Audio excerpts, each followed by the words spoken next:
Rick, I'll give you the GQ face again. Face for GQ. Face for radio, anyway, for sure. He's got it all. He'll do the intro. Wit, charm, and rugged good looks. That's what I tell people. All righty. Welcome back to another Wednesday night. And tonight we're going to talk to some running back coaches, going to give us some new skills and drills and talk about some different stuff from the running back position. So, Paul, I'll give it to you to introduce our first coach. Guys always talk about when you take a position over, when you take over from a coach that's really loved by their players, that makes it really tough. Well, I had this opportunity with Coach Speckman taking over for him in Montreal. The guys absolutely loved him. So everything I did was like, well, Coach Speckman. So I do know a lot about Coach Speckman. He has a lot of respect in the business, and I look forward to hearing him talk tonight about running back play. Go ahead, Coach. You got it. All right. Thanks a lot. Hey, it's really nice to be here. I had a great experience. It was one of my great life experiences was coaching in Canada, and did not know a thing about it. Completely ignorant, typical American. Didn't know what a province was, or a territory, or a capital, or with the money with different colors. The whole thing blew my mind. And but I was able to travel from Moncton. We played a game there to Vancouver. That's 4 time zones, and just had such a great experience. Loved Montreal, loved the city, loved the. But from a football standpoint, it was a little volatile. It was a little crazy. We had 3-4 coordinators, and people just kind of. Okay, that's fine. And so it was a kind of an interesting deal, and I really had a great experience in Montreal. And 2 of us made it through our 2 years of our contract, and I was replaced by Anthony Calvillo, which I'm sure he'll sell a lot more tickets than I will. And but it was a great experience. And the other thing that was really good about my Canadian experience, I see, is I'd been I became a head high school coach at 25, and I was a head college coach at a Division III school, and I'd been coaching for quite a while before I came to Canada, and I was usually a coordinator, or I was usually a head coach, and kind of my deal was the fly offense, the fly sweep, and all the stuff that came off. And I started that in the late 70s, and I didn't invent it, but I found it and developed it and loved it and had a lot of fun with it. And I was really excited about running the fly in Canada with all the motion. I mean, there were some things you could do that were just awesome. But I found that just getting people excited about running the fly sweep was not it's not part of the culture at the time in Montreal in that organization. But the motions and all the things you could do was just beyond cool. And we did have some really fun moments with it. And so it was a really neat deal. But as I got to Montreal, I was going to be the running back coach, and I was going, that's great. And I've been doing football for a long time. Running back coach, great. And then I kind of sat down one night and started looking at my drills and stuff and go, I don't know anything about running backs. I mean, I kind of know how to teach them where to go, and I know how to get them the ball, and I know some basics, but I never really coached just the running backs. I coached just the O-line, I coached quarterbacks, but I'd never really just coached that position. And so what the best experience for me from a football standpoint was being able to really do a deep dive into the running back position and just have that be my focus.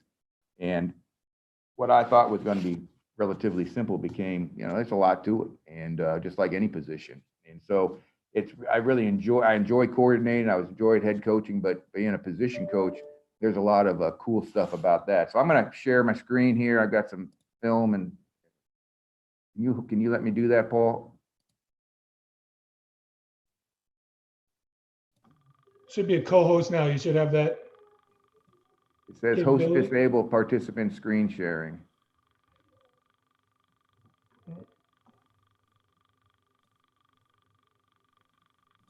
It's going to be a long talk otherwise. All right. Is it coming up for you? Here we go. Here we go. All right. I think, let me know if the screen, I mean, if the film isn't good. I can, it doesn't let me, whatever that term is, you're supposed to be able to do to make the film better. But here we go.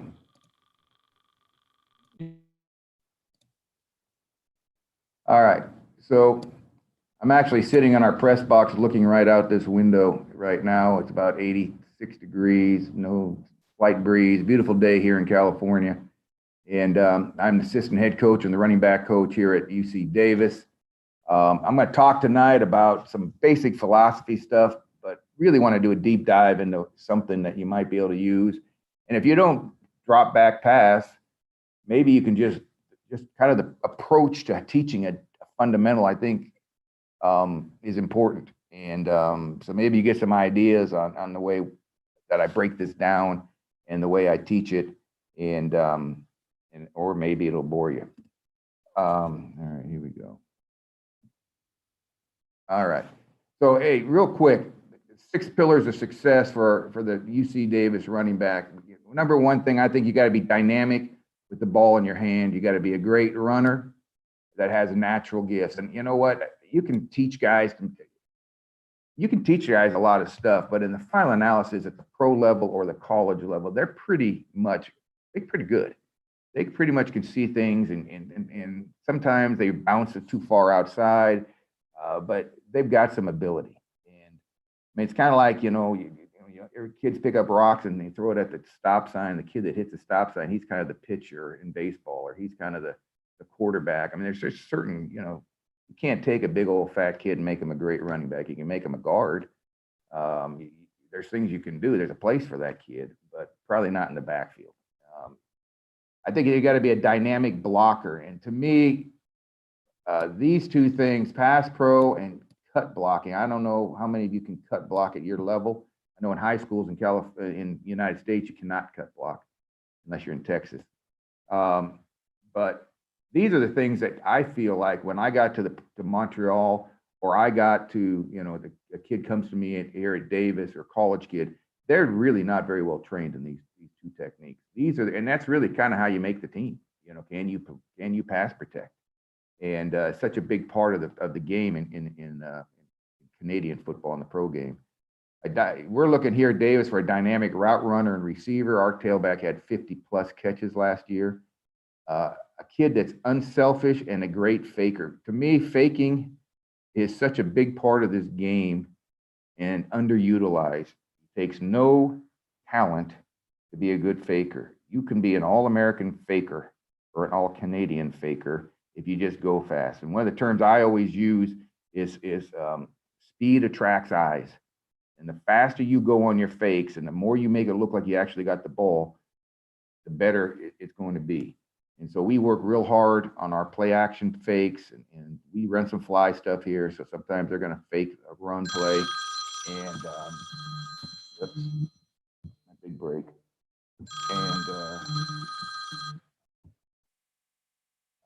And then this is another thing that's huge: maintaining perfect ball security. We work our tails off, and we play 5 games this spring, and our running backs and receivers never fumbled the ball, and our quarterback can't say that, but we work hard on it, and I'm not going to talk a ton about that today, but there is a proper way to carry the football, and that is something that you've got to hold those guys accountable for it.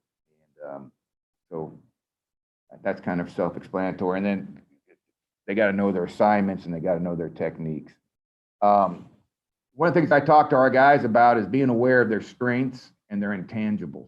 And the strengths are: how big are you? Your height and your weight. How fast are you? What's your functional speed? We tested 40s today. Some of the guys didn't run great times, but they're quicker than a cat. They have functional speed. They have change of direction speed. Now, they may get caught from behind every time, but what is the strength of these guys? What is their quickness? What are their ball skills? Those are things that you can improve this. You can improve you can improve that. But, so many times you look at clinic talks and you say, well, I'm going to have my guy run this cut drill, and he's not a cut guy. put his foot in the ground and get upfield because he is a big back.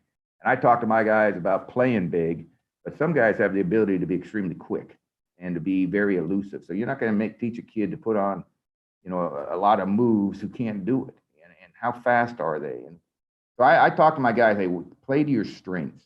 Play to your strengths. I'll give you some ideas of, what you should do to beat a guy one-on-one in space. But some of you don't ever stop and juke a guy because you can never get going again because that's not your strength. Your quickness isn't it. You might just be a power back. You put your foot in the ground and you go.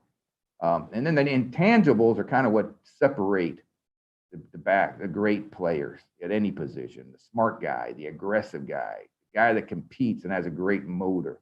This stuff is tough to teach. You can demand it, but and in time, some of the kids will come up to your standard.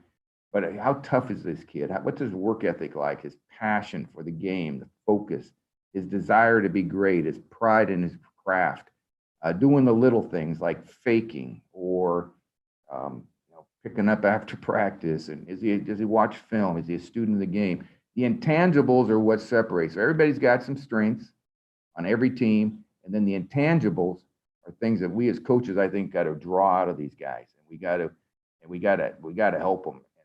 And if any of you want these slides, if these fire you up, I don't know if I can get the film to you, but you can, Paul, maybe get a hold of Paul or something, and I'll be happy to send them to you. So if you want to try to copy these, of course, you all got cell phones, you can take a picture too, but then you get Paul's picture right there. So, and one thing I think I want to talk about is pre-snap, what you do pre-snap. And I think in order for us to have great execution, we need great concentration, anticipation, and judgment.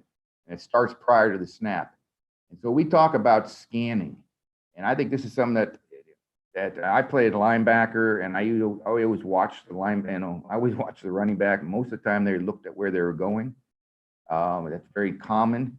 And we want to be the same every play. So we talked about scanning. So you're going to look to your right, then you're going to look to the middle, then you're going to look to the left, and then back to the middle. And I want that to be the same every play. Look right, middle, left, middle. And don't just stare at where the ball is going. And that is what happens a lot at all levels. And so we talked about that's a scan for us. And the defense is watching you.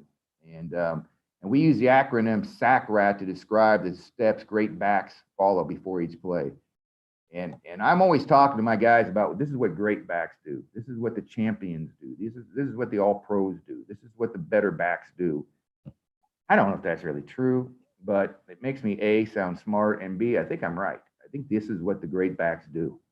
And so the S stands for stance and scan. So whatever your stance is, make sure it's proper and how you want it to be, and that they are using the scan that I just explained, that they are not just staring straight ahead. Then the next thing is their alignment. Where is he supposed to be aligned? Is he aligned properly?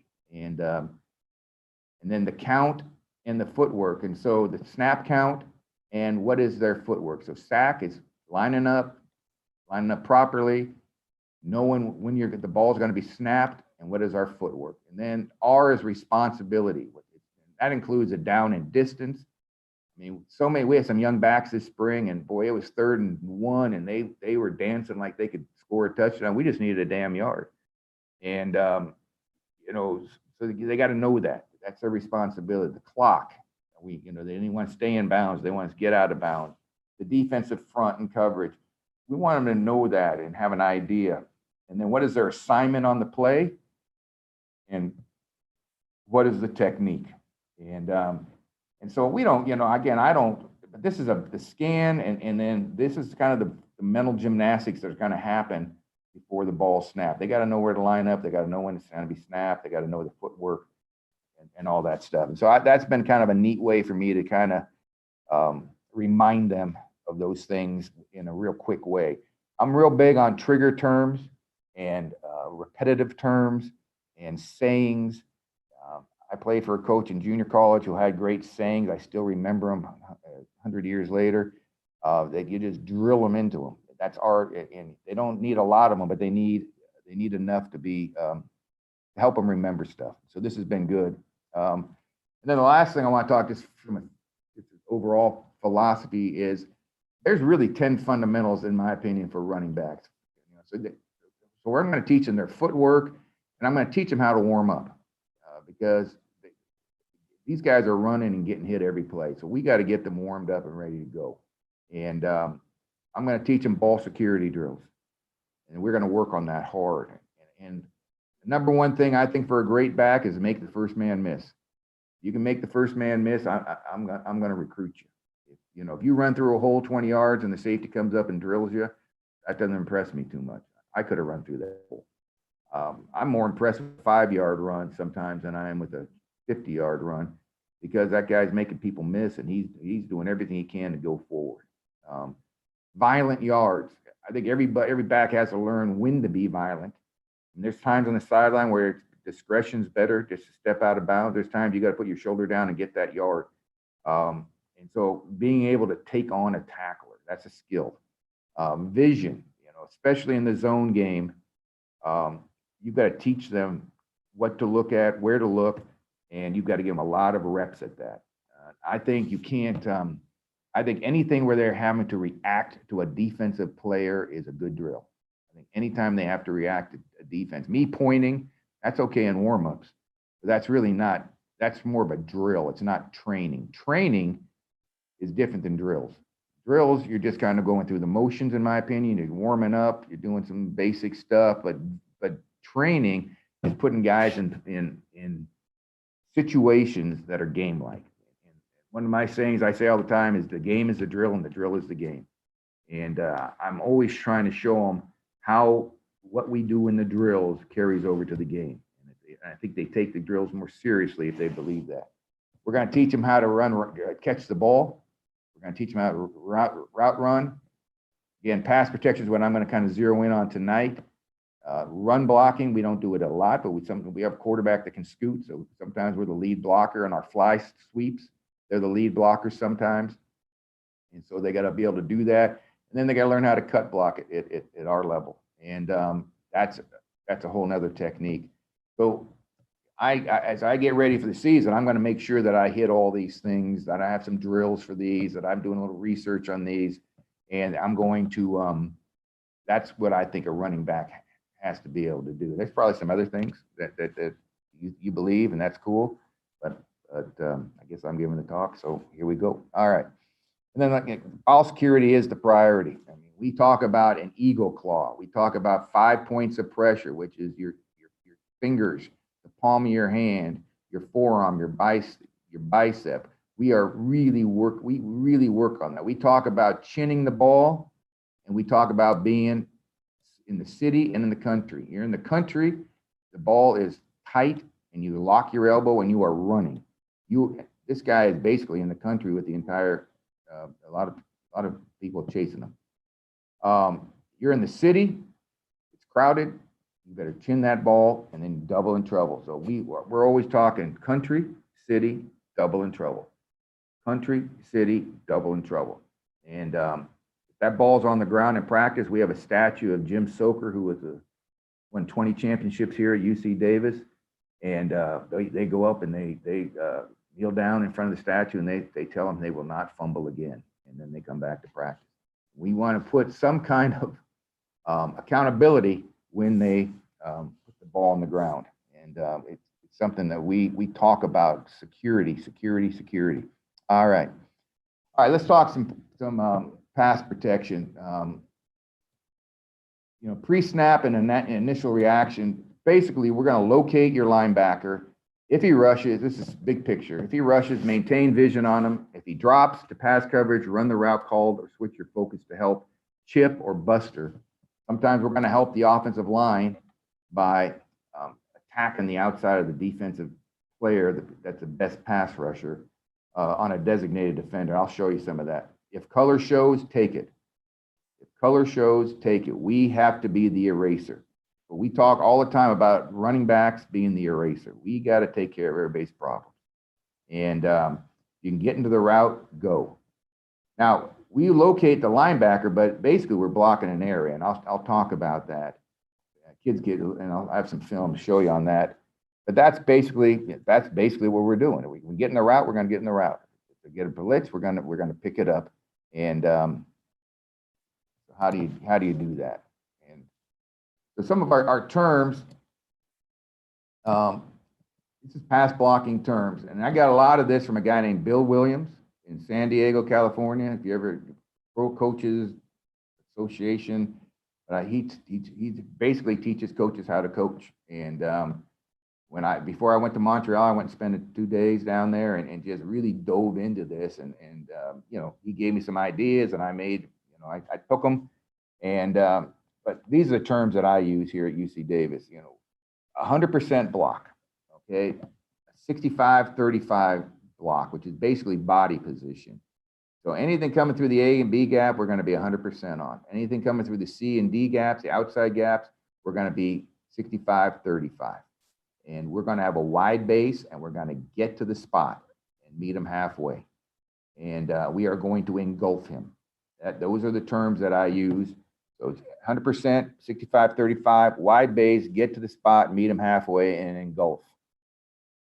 And so, what do I mean by that? So basically, we want to get the odds in our favor.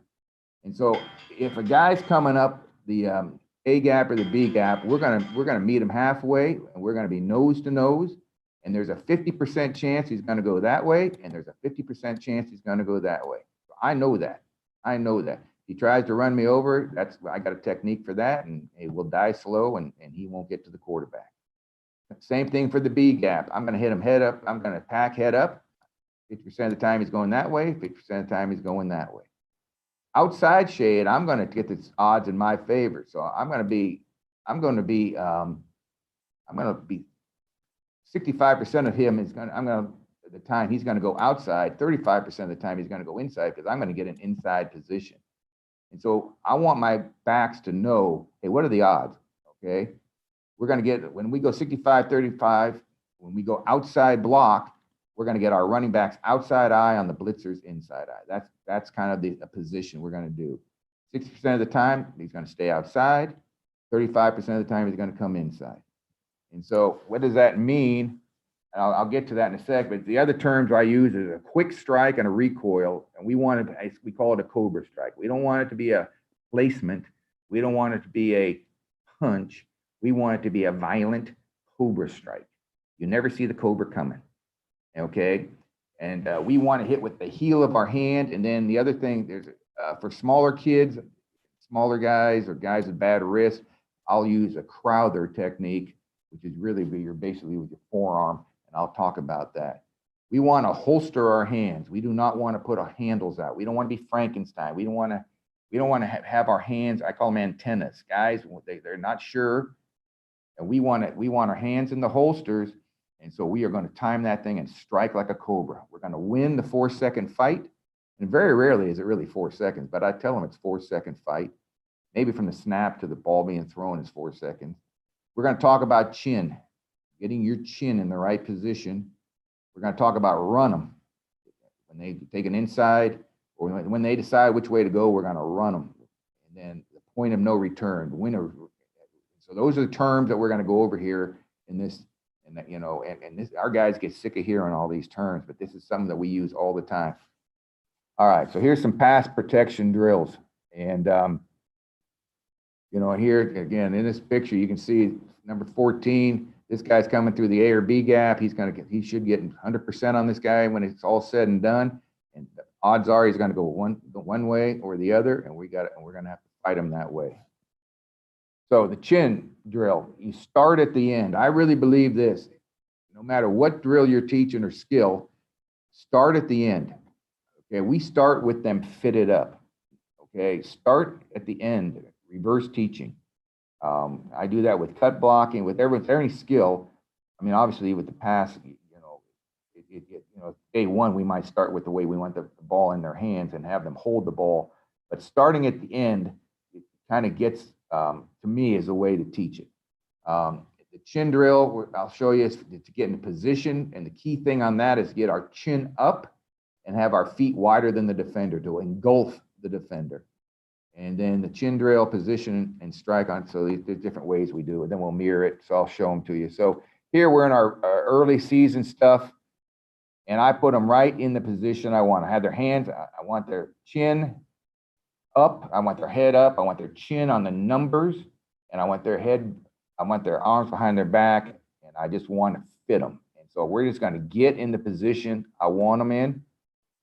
That's good. All right, then we move them back.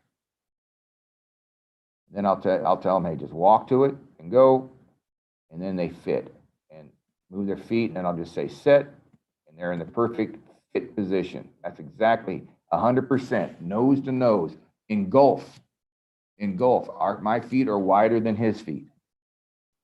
So that's the first drill we're going to do. And then for 65-35, we're going to do the same exact thing. Now we're getting a C gap blitz or a D gap blitz.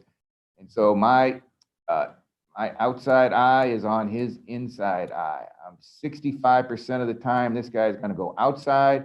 35% of the time, he's going to try to beat me inside. I'm inviting him out. And so we just are getting our guys in the position at the end where they would end up. Yeah. Get their hands out of it. I just want their chin. Nice job. No over-exaggerate. That's really a good job. He's in a great power clean position. He's in a great hit position. Eyes up. Not bad by either guy. So that's our chin drill. Here's another look at it from behind. But if you watch 34, that's really good. I mean, his feet are wider. That's the position we want. I like this guy. His hands are in the holsters. Hands are in the holsters. Hands are in the holsters. 100% block. And again, same drill. Now we're going to add the approach. Try to meet him halfway. Get your hands out of it. Nice job. Really good job exaggerating here. That's exactly what I want. That's exactly what I want. Okay. Now we're going to approach at a 65-35. So again, we'd like him to be maybe just a tad wider. Get his outside eye on this guy's inside eye. If you got stripes on your helmets, you don't want the stripes matching. You want this guy's stripes should be off. So again, we're just going to get them fitted, sit, and go. Here it is. And now we'll add the hands. So now we're going to go ahead and I'll say strike. And they go ahead and run them. So again, just breaking this thing down into steps. Number 30 is doing a real nice job. This guy right here. Really nice job. Boom. And he is inviting him outside. He knows where he's going to go. When we have the odds in our favor, we aren't going to get surprised. Nice job. Now here we're doing the same drill. Chin, hands are holstered. Then I'll say strike. And I'll talk about the strike here in a second, but the command is, so I'll say go, strike. And again, I always appoint these guys, the defensive guys, in the right direction. So if they don't run into each other. We've all had that happen. So here it is again, another school. Guy's working on a 65-35 position. That's not bad. And he's just mirroring them. Same thing here, just mirror them. Mirror them. Really pretty good job by both those guys. And then sometimes the 35 happens. And when that happens, we run them. This guy goes inside, and we're just going to run him inside. Quarterback's going to have to get out of it. We're inviting him outside. This guy takes a hard inside move like this, and we have got to just run him just like that guy did. And then we do this chin drill all the time. Even like this is just pre-practice. We're doing a little blitz pickup drill. And one of the things, we're basically working on a slide protection here. And so this running back kind of said, hey, that's kind of my guy. But it's really kind of his guy. Because if they do something like this, he's going to end up getting that cowboy. And that's what happens here. So we're really blocking an area. But again, even if you watch this drill, number 40 does a nice job here of at least getting 100%. Probably could have got there a little quicker, but his chin's out. He's ready to go. I don't want him hitting with their chin. We're going to strike with our hands, but I want that head back, and I want him in that position. So that's a really good look. One of the other terms I use all the time is pizza, meaning if you think you got this line, if the lineman takes my guy, if he takes my piece, I'm going to take his piece. So I'm going to get a piece of pizza no matter what. And so this is a good look at that right there. All right. All right, let's talk a little bit about the strike part. Strike like a cobra. Strike like a cobra, the heel of the hand or the knife. So the heel of the hand is it's kind of a karate chop. Okay, you don't want to use the palm of your hand. Okay, there's no strength there. You want to use the heel. Now you're going to get some of the palm of your hand, but I'll show you what I'm talking about. But that's kind of the part of the hand that I'm talking about right here, the heel of the hand. You want to holster your hands. No Frankenstein, no antennas, no handles. Good defensive players are going to use those arms that they're hanging out there as handles, and they're going to use them against you. You are going to get recoiled. You are going to have your arms, I call them telescoped. Nobody's strong enough to just stone somebody with their hands. Some guys can do it from time to time. But you can replace your hands. And again, just like offensive line, the inside hands win. And that's kind of what we're talking about with our running backs. And then the one-arm Crowder technique is using this. If this guy was right here, if he just took his right arm, and he kind of gave a forearm shiver along with the hand, that's a Crowder technique. For smaller guys, that gives them more power. So we had a kid at Montreal, player, who had bad wrist. And so that's kind of how we really work this Crowder technique. Now, the problem with it is you get a little too close sometimes, and you get closer, but it gave him more power, and it didn't hurt his wrist, and he could keep playing. So, and then some of the drills will start kneeling, and then we go to the sled, and then we're going to do some movement timing drills. So I like this drill. I don't like just hitting the bag. I think you got to go on a reaction. And so you can see 29's got his hands in the holster. And when that bag moves towards him, he strikes. So again, he's striking like a cobra, I hope. He's hitting with the heel of his hand. And we call it the knife. And then and he's recoiling. He reacts when that guy gets close enough. Part of the problem with backs is they lunge. And so we really, I'll show you kind of some of the stuff we do about that. So here's what I'm talking about. If you watch 13, that's really a pretty good job right there. You can see how he's hitting with the heel of his hand right there. He's got a lot more power, okay? And again, I'd like this guy's body position a little bit better, but that's the idea. So on this drill, I'm just saying strike, strike, strike, and they do that and switch it.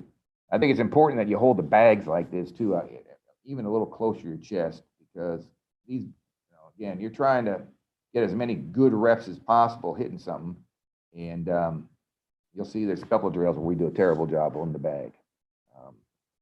So again, we're working on this strike. So 34 is a guy that that's a little bit too much palms, in my opinion. I think the other guy is doing a better job of striking. This is a guy who just came in. It was his hab, and that's better. He gets better as the drill goes on. You can see I'm about ready to kill him here. But the idea, so now we're going to add the approach. And now we got to time the strike. So all we're working on here is meet him halfway. It's 100%, toe to toe, engulf him. I love this. I love his feet. I love the hands. That's a little time. That happens a lot. They hit and the hands go up above their eyes. So he's going to have to, if it's in a game, he's going to have to reposition his hands. That happens sometimes. But again, we're just working the technique. So it's approach and strike. Again, too much palms. That's a little bit, he's sitting back a little bit too far. This guy's a really good player, and he's just, he really uses the Crowder technique more than he does the hands. And I'll show you that in a sec. All right. So what do I mean by handles? So this is what I mean by handles. So this is some practice film, but you can see this kid, and this is typical. Hands are all over the place, and there is no power in that strike because he's so nervous about it. I don't know. He's worried. Just doesn't want to get beat. And so kids will put their hands out, arms out. They're trying to feel it. This is obviously ridiculous, but the idea. Now he did do a good job of getting 100%. So that guy takes his path and he reacts pretty well, but his arms are terrible. Here's another. Here we're doing a 2-on-1 drill. We're getting an outside rush to the C gap, and again, if you watch 41, his arms are out, and that linebacker is going to grab his arm, he gets the back of his helmet, gets him off balance. And so again, we want to holster the hands and strike. So this is a drill. So the other thing we're going to do on when we get an outside rush is we got to teach them to try to get the hand to the hip. And I'll show you what I mean. If you try to push a guy on his shoulder, you probably aren't going to move. If you get to his hip and he's running upfield, you can really push him a long way. And we're going to talk about the point of no return. Any good defensive player is going to get to a certain point where he says, hey, I can't get to the quarterback, and he's going to, dagger you and all those moves they have to get to the quarterback. And so we have to anticipate the point of no return. Then we got to teach them to roll them like a barrel. And when we roll like a barrel, we machine gun our hands. And I'll show you that drill. And so I'm going to do some fit drills here. I'll start teaching this with the fit up into the guy, and then we'll start working on approach. I think one of the things I tell my guys all the time is stay married, man. Stay married. I tell them, hey, this is good football advice. It's good life advice. Just stay married and accelerate your feet when the guy makes a move. And so what I'm talking about is right here, we approach, and then we fit, and then we take them the way they want to go. So here, they approach, they fit, and they take them the way they want to go. Okay? Here, again, get the inside rush. Now we got to stay married and run them. Stay married and accelerate your feet. Now that guy gets to the point of no return, meaning this defender right here. He's going, I don't want to go. So he's going to try to spin out of it. And we're going to roll him like a barrel. Machine gun your hands. So watch that guy just pop, pop, pop, pop, pop, pop. Just active hands. Good look right there. Another drill that I like is to have them just kind of shuffle down the line of scrimmage and then strike when the defender approaches. So that boom, boom, that guy doesn't approach. And what I think this helps them do is not lunge, although he just lunged on that bag there a little bit, but part of it's the bag being held improperly. But have them go down, they come at you, nope, punch, punch. So here's another guy. Now, here's another good look. This kid's a pretty small back. He's pretty powerful. It's not a bad punch. You can see he hits with the heel of his hand. Right there, he's trying to get the heel of his hand. And again, really nice job of not overextending. Boom, just timing the punch. All we're trying to do is time it. This guy's using the Crowder technique. I wish we had a different angle, but you can see that he's going to throw his right arm. He should be bringing his left hand up. And you can see there, he overextends there. That guy didn't come. Boom, that's a good look right there. And then he comes back. Boom, that's a good look right there. And once he makes contact, he wants to get that forearm, that he just kind of flips that hand up so that both hands are just like if he came and struck with both hands. But what he's doing is he's hitting with his forearm, and then he's getting that hand in there. Nice job not overreacting there. It's another drill that we'll do. This is when you get bull rush. We call it the flop drill. I know offensive linemen will do this. These guys are freshmen, so they're just learning how to do it. And I don't know why the hell they're so close together, but these guys do a pretty good job. So when you are getting pushed, you're going to flop your feet. So you see those feet are off the ground, and he's going to put them in the ground, and this is a bull rush. We're taking this guy on. He isn't taking a 50%. He's just trying to run our ass over. We're going to try to slow him down, and then we switch roles. So that's, again, just something we do that pre-practice and just a good warm-up drill. The other drill I like for them, and if you're a coach O-line, I'm sure you've done this, but we're just kind of, again, watch these guys. These are veterans. But I'm going to put my hands in. I get it cleaned. So these guys are wiping the hands off, and I just want to get back into that knife position. This is a drill we do pregame, just to get them in the position. You can see they're swiping the hands off, and they get them right back. That's something they got to learn how to do. Okay, here's a mirror drill. Again, if you watch over here, not bad. These guys, again, they're all doing a pretty good job. It's the whole idea of not striking until they come forward and just staying in front. Just staying in front. So you can see I'm telling the kid at the end there, get your hand, put your hands on him. If he gets close enough, put your hands on him and mirror him. Again, one of the things that I think is a good idea is to get back in a linebacker already in position, because this happens to the linebackers a lot. What do they do once they get blocked? Most of the time they stay blocked because they don't have a lot of moves. And then we locked this kid in a 65-35 position, and then we just said go. And then this kid he's really doing a good job of trying to get his hand to the hip. That's what I talked about, and push that kid by. And he's got to worry about the point of no return, but that guy just kept going, and I have his hip.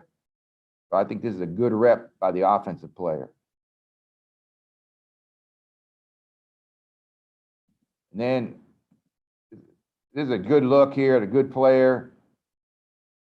Watch 34. He's going to get upfield. He's going to go screw it, and then he's going to try to spin. And we are anticipating. That's the point of no return. Can't get there, spin, and then we have got to roll them like a barrel. So here's a good look. Here's how I teach it to our guys. I'm going to put them in this position. All right. So right now the quarterback is here for this guy, and he's here for this is an outside rush, and then they either got to get to the point of no return and come back, like 40 does. That's a good job. Anticipate the point of no return. Now 22 decides to kind of fake it and keep going. That's a good job. Point of no return. So we just work that. And here it is again. We're going to the offensive player's left.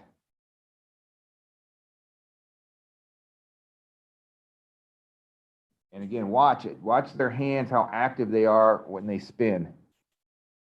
So just watch the guy on the far right. 34 spins, and pop, pop, pop, pop. You roll them like a barrel with machine gun hands. So they're trying to get their hand on the, I'm sorry about here.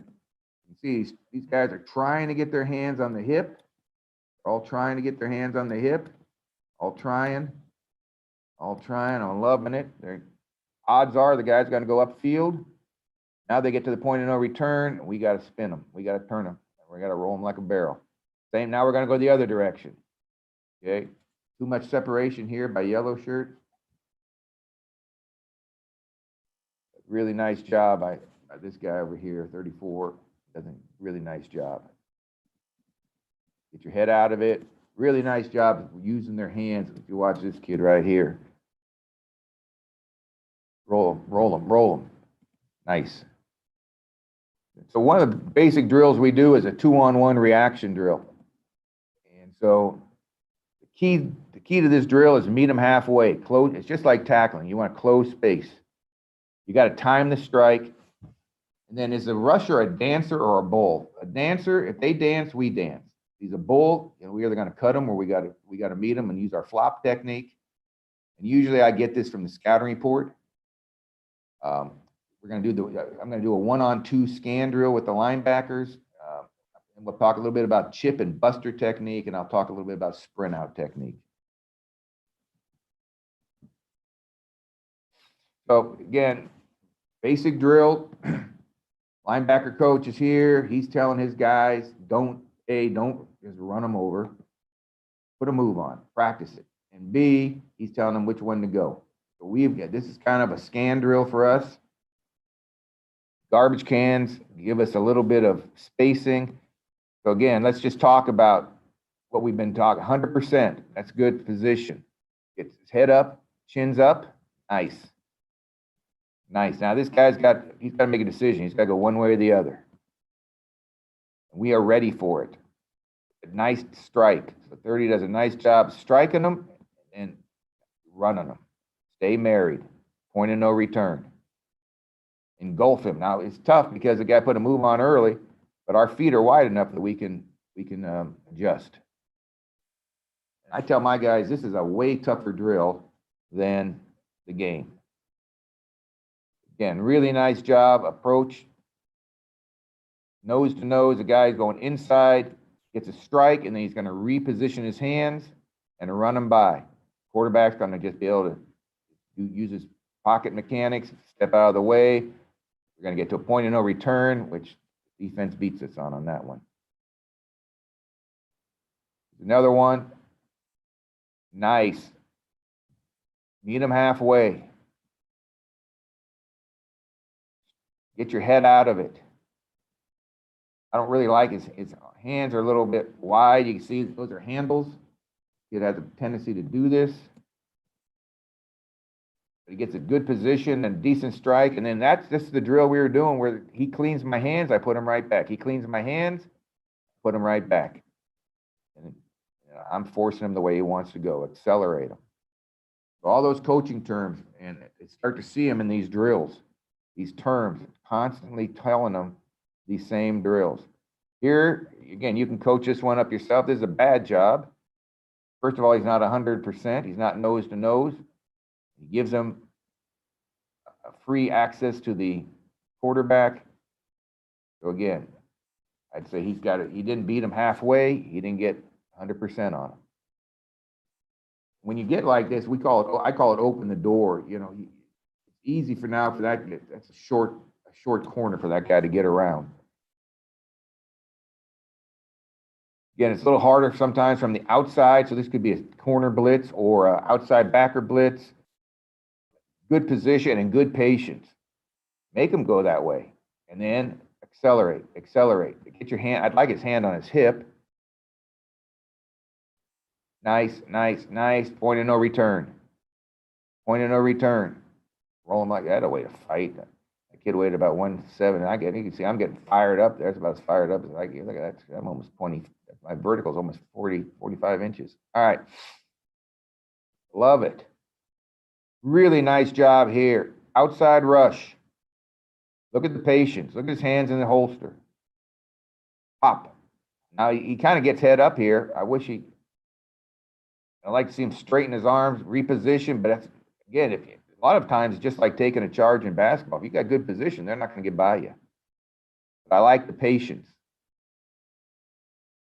Okay, this kid doesn't, again, this is wrong, but he really takes like 2 steps forward and 2 steps back. So he ends up making contact where he lined up. His hands are nervous. They should be holstered. You should try to meet him halfway, get 65-35, expect the guy to go outside, punch him and run him. And then again, by turning his shoulders, we call that he just opens the door to the quarterback. So that's, again, the wrong way to do it. So took that kid, put him on a bus, sent him home. Again, this is actually the same kid, 14, but again, he's a big old dude. That's his strength. It was big. He was patient.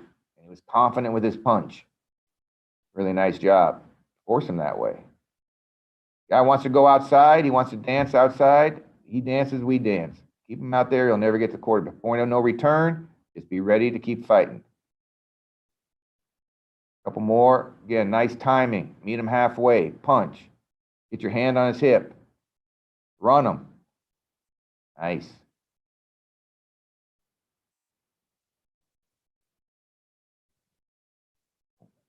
Good position. Punch. Run them. Be ready for point of no return. Good job. You can win with that. Fire it up.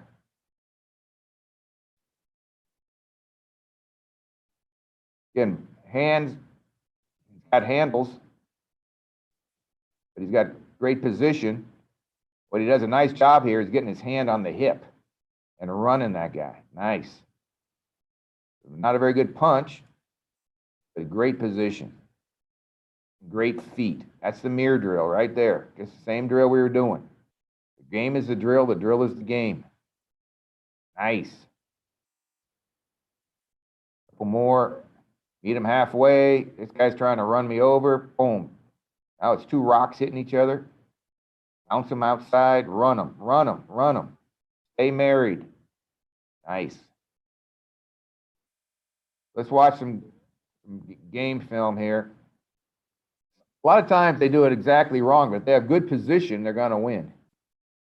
So watch 41 here. He's got good position, and he just gets rocked. That guy just runs into him. His position isn't very good, but again, I mean, actually, he forces them to, most of the guys don't have good moves at college or in the pros, in my opinion. Most of the guys don't have great moves here. And so position is key. And even though we got rocked, we got the ball off. So here's some. But again, here we go. And he's got his blocking assignment. Again, doesn't really matter how you're doing it. He meets him halfway. So when I grade the back, I want to make sure that he's meeting him halfway. Just like tackling, take the air out. Again, I don't like his handles here. A good player is going to grab those. But I do like his position, 65-35. I like the position he's in, just like the drill. And even though, and again, it's easier in there than it is with the garbage cans, I tell him. The game's easier.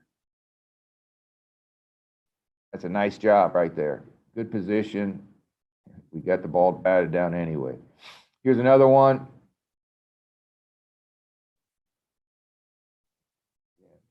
Scans, knows his assignment, meet him halfway, 100%. That's really a good job. His feet are engulfing this guy. Got a good wide base. He's got his head into it a little bit more than I would like. But it's a good strike. Good hit. Good timing. Again, we might want to cut that guy next time he becomes that hard. Here's another look. Again, just all the same. The drill is the game is the drill. And that is perfect, 100%. They're going outside here, creating this matchup. Our guy steps right up, boom, good punch. Again, 53's got no move. He's just got to try to run over us. As soon as they get opposition, they usually stop their feet. Nice job. Ball's gone.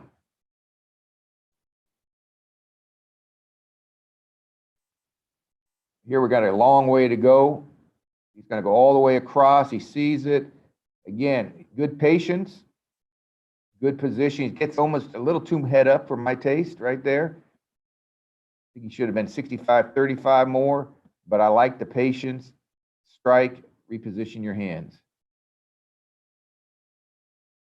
Again, watch it from this angle. The guy's kind of a dancer, so our guy is patient. And our tackle gets run over, but that's the way it goes.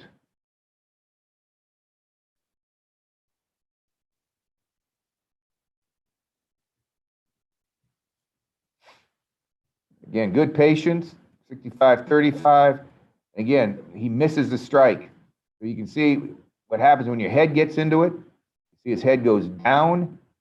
The guy grabs the back of his helmet. That's a good job by that linebacker. I think he could have maybe met him a step closer and timed his punch a little better, got a better position. But again, it was enough to get the ball off. Watch from this angle.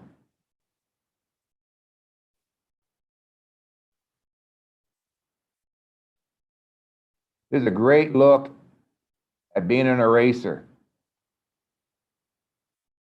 He took, hey, he takes one, I'm going to take the other.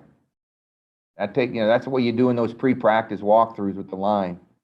Again, I'm not doing cartwheels about his technique, but I do like the fact that he's getting where he's supposed to get, sees the blitz. And again, probably should have get his head out of there. Nice job. Again, I don't know if you guys can cut block. And I tell the running backs the cut block's kind of like if you're a fastball pitcher, it's good to have a curveball. And so I've got a whole nother hour presentation on how to teach the cut block, because there is a lot of technique to it, and this kid's not using too much of it. But you can see from this angle, sometimes they come so hard, and this was a scouting report thing. We told them, hey, it wasn't a great matchup, but I do like the fact that he will slow down the next time. They will slow down if we cut them occasionally. So we talk about when to cut, how to cut. But again, not a great job here, but this is alignment. He's going, holy crap. He gets him on the ground and gives our quarterback just that extra second to throw the deeper ball. So I'm not going to spend a ton of time, because maybe some of you guys don't cut block or can't. But that's a nice job of being an eraser. That's not his guy. But you see color, you never pass color up. So that, I think, is important. And one more cut here. That's the same one. Sorry about that. Here we go. Cut them. Again, not a great job. But it's the idea. That's the problem with the cut. If you don't get him like this, he's still a rusher, and he's still a problem. This was our quarterback at Davis, and he graduated in 19. Really good player. He signed with Calgary. I don't know if he's been to camp yet because of COVID, so I'm hoping he gets a shot. I want to take just a second to talk about a chip block. A chip block is when you feel like you're a little overmatched at tackle, and you want your back to be able to help on a guy, or you're overmatched at guard, whoever. So the drill we kind of teach is they're checking the linebackers, and if they see a bag, they're going to go ahead and step into it, just like yellow shirt guy's doing. Same foot, same shoulder, and we're going to get a shot at the ribs. And we're going to help slow that guy down and then get into our route. And so this is the buster drill we do. You see the color, get a shot and go. So this is a great look at a buster. We put this guy here in a wing position, but this kid's a really good pass rusher. I mean, you shouldn't have busted your own guys, but he got a little excited. But bam, ribs. You can see. Oh, you can see. Nice shot here. But usually we do it from the backfield. I just like the violence there. So I think he just goes about his business. So this kid for Idaho is playing for the Saints. So we were a little worried about him. So we wanted to get a piece of him. Our back's a little guy, but he gets just enough to reposition his feet. Then he gets into the route. Bank, check down, and make something happen. Nice job, open field running. But again, we're going to help. We knew we were going to go to this guy.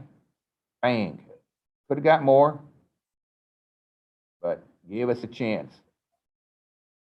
Again, another team with really wide ends, and they're flying upfield. So we want to show it from here. We want to make sure that we get some help for our tackles. We are going to chip these guys. Chip. Bam, right there. And get to your route. Nice. Ball's gone. Again, Only help if they're on the outside. Never, if there's nothing on the outside, just go to your route. Watch this from this angle. And again, our quarterback's showing it, and he's talking to our guy, and we know who we're going to chip. You can see his head. You can see this is a good look here. But watch it. His assignment by the call. He's looking for any linebacker coming from here. You can see his eyes, and so he sees him drop. So now he chips, and again makes it way easier for our tackle. They know we're going to chip only if they come to the outside. And then the last thing I want to talk about, how am I doing here? Pretty good. Last thing I want to talk about, just sprint out protection. There's a couple ways to do it, but to us, key thing is to get there fast. And so we do a full reach with our line, full reach. And then we are here, and then we talk to him about helping that tackle, going as fast as you can. And then the guy that's always a problem, we call him the chain puller. They see that, and then they come late. So we're kind of keeping our eye on the chain puller. Get there fast, get a shot, he ends up getting the chain puller. Get there fast. That's the key. Nice job. Get there fast. If you're a sprint out team, now we've done it. Some teams turn the line opposite and leave the outside guy for the back. Some guys go full. We try to go full and waterfall on the back. Get those guys some depth, so if we want to set up, we can. One more here, pretty good look. Just be aggressive, go. Like you're shot out of a cannon, go. Could be a little bit more go there. He gets his ass kicked. He gets his ass kicked because he doesn't go same foot, same shoulder, just like that chip drill I did. So I told him the drill is the game, and the game is the drill, man. You don't go hard in the drill, look what happens. Guy knocks you over. I think this is a good job here by number 15. Go. I love this. I like the fact that he's just going. Getting that ball, getting that quarterback chance.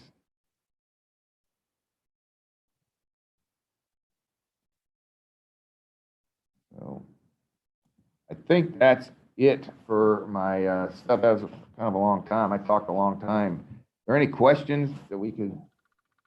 Love a question. So guys, that was an awesome job, Coach. If you have any questions, just go ahead and unmute yourselves and ask away. And then if you're on the YouTube live, just type it in and I'll be able to ask the question for you.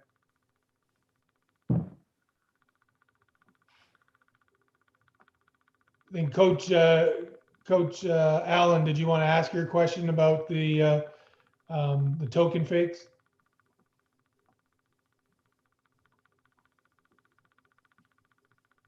His headset might not be working.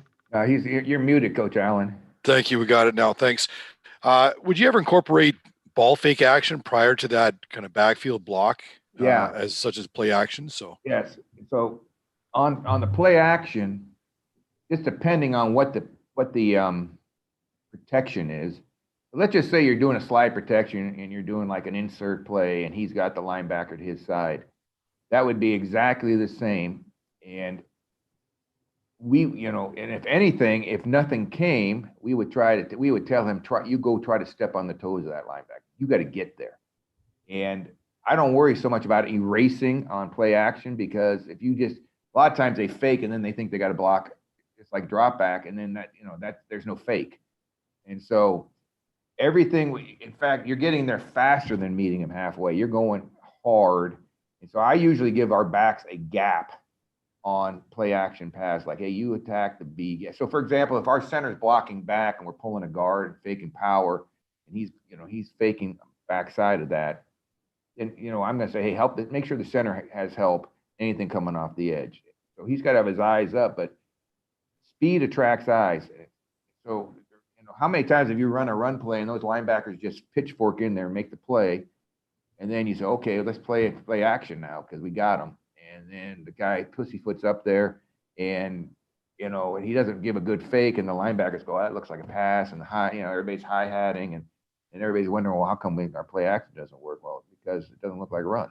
And so everything would be exactly, we would use the same terminology, 100%, 65-35, get the odds on our side, strike like a cobra. Everything would be the same, except they would make it look like they're getting the football and they're going to an area and blocking that area. Thanks, Coach. Awesome. Coach, when you're using the chip, is that just in the play tag, like a 60-61 chip, or is that just for game plan because of a dude that's out there? It is usually game plan, and it is, and we had really young tackles last year, and so it was like every game, just whatever side you're going, if you can chip, help them out. And we told the tackles, you will have help. You could have help on the outside. Because if the linebacker blitzes, the tackle's on his own. So if I check and there's nothing there, it's really helped us. It's really been a good thing. Now, some of our tackles are, as they get better, we won't have to do that. And some of our pass plays are scat protection, meaning there's no blocking. So, so they're on, but when it's a certain pass like 60-61 or whatever, any typical slide protection type deal. Last year we did it every time with the running back, just because we were young. But like when we played sometimes there's just a dude and he's going to beat our tackle one-on-one. So you see some of these guys, and I don't know, I was watching a game, I can't remember when, but I mean, the defensive end was single-handedly destroying their passing game. And they kept dropping back with 5-man protection. Maybe it was Kansas City. I can't remember, but you're just going, would somebody help that poor guy out? Yeah, it was Kansas City when they didn't have it. All their linemen had COVID. Or they had a bunch of backups in, and they were going, they just acted like they were all pros. And I'm not saying I'm better than Mike Holmgren, and I'm not saying I'm better as Go, but I was just mystified why they didn't help that guy, because you can really get we call it a rib shot. And, Yeah. And we, like I had the running backs over to my house and we had ribs. It was symbolic of what I was trying to get them to do, was to think rib shots on those chips. Tri-tip up there, right? Tri-tip is big here, big ag school, a lot of good beef. Yeah. I remember going out there for a game. They had just opened that stadium, and it was one of the best spreads up in that press box. So setting up the headset that game took a little longer. Okay, so yeah, I think our budget's been cut in that regard, but unfortunately, so. Yeah. I know that it's kind of it was kind of a deep dive into one subject, but one of the points I want to make is just kind of the fun part of coaching is having those trigger terms and being able to just instantly give feedback to your guys on what they did wrong and start day one and go all the way, and have now my older guys here at Davis, because I've been here a couple of years, they're doing the coaching and they're telling the guys, hey, you got to get 100%, man. There's no strike. And I'll tell them, how do we strike? And they say, like a cobra. And I've got, film of cobra strikes I show in some of our meetings and stuff, and, just have some fun with it. But that constant same terminology. And so I'm hoping that after this talk, you've heard it, and you've heard, like, like if you came into my meeting room, you'd be going to go, well, I kind of got it, I get it. And I think good, in my opinion, that's what I've seen the really good teachers do. The Bill Williamses, and I think Chris Sweet, when I coach at Montreal, was an outstanding teacher. And I just think that good teachers have good verbiage and good and trigger terms, because we just don't have that much time to talk on the field or in the meetings. I'm doing a lot of talking now, so I'm not really. And it's I like how it's clearly defined too, with your A gap, B gap 100%, C gap out 65-35. I like how that's nice, clearly defined. So Sweet was supposed to be on tonight. He was on earlier, but he's I'm here, Sharps. oh, there he is. Okay, he was doing a recruiting call, so which we heard a little bit of. Hey, Sharps, can I ask a question here real quick? You can always ask a question, sweeter. Hey, Speck, I got one question, bud. Yeah, I bet you do. Are you the only person with no hands in California that knows about shrimp and grits and the Darlington strike? There's no absolutely that is 100% true. I can say that. I can take that to the bank. There's nobody else that knows about that. No hand. Oh, miss you, man. You're a great one. I miss you too. All right, well, Coach Speckman's got a team function that he's got to get to. So if you guys have a question, go ahead and ask it now. He won't be able to stick around till the end. So I'm seeing nobody's unmuting right now, Coach. So you are good to go. Appreciate you jumping on tonight. Yeah, my pleasure. If you guys want those PowerPoints, just maybe hit Paul up and I'll be happy to send them. Okay. Awesome. Good luck to you guys, and you guys live in a great place. Thanks a lot. Have a great night, Coach. Thank you. All right. All right. So next up, we have Jason Hogan from University of Montreal. Had the privilege of working with Jason with the Alouettes and sharing an office with him. Now he's with the University of Montreal, coaches the running backs there. Does a great job with them. He's also a tech guru, so he's pretty fast with Visio, and then he's supposed to be pretty much faster now. Actually, that he's using, what's that thing called, Jay? Pro Quick Draw. Yeah, Pro Quick Draw. He's supposed to be even faster. So I'd like to see him just how quickly he moves around now, getting all that stuff done and trying to be more efficient. So he's got a house now in Montreal, so he's got to get home quicker to do some work on the house, work on the honeydew list. So so Jason, you got it. All right, awesome. I'm ready to call it at night after that. To be honest with you, it doesn't get any better than that, Coach Speck. I've been fortunate enough to spend some time with Coach Paul up in Montreal, and Coach Andre Bolduc, who also spent time with Coach Speck. So I'm kind of down that tree. And unfortunately, there will be a bit of carryover to some stuff that might, that might be familiar from Coach Speck, because I literally learned from him in a certain way.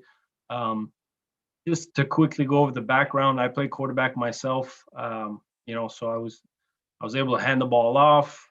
I was always part of the learning process, the scheme, and so on and so forth when I was playing the position. But it's really it's a whole other beast. And when I left the Alouettes, or rather when they asked me to leave, I got the opportunity at U of M. My first season I was coaching with U of M. I was coaching quarterbacks, and then we hired this guy called Anthony Calvillo, who's a Pro Football Hall of Famer. So I was then sent to the running back room, and it's been honestly a joy to just be able to take a step back and learn a lot more from this game I'm so passionate about. So that being said, I had the opportunity to previously work with Andre and Paul, who come from Coach Speck's roots. But I really needed to go find as much information as I could. So, spent a whole bunch of time at the AFCAs, going to clinics, trying to get as much information online, kind of like everybody's doing tonight.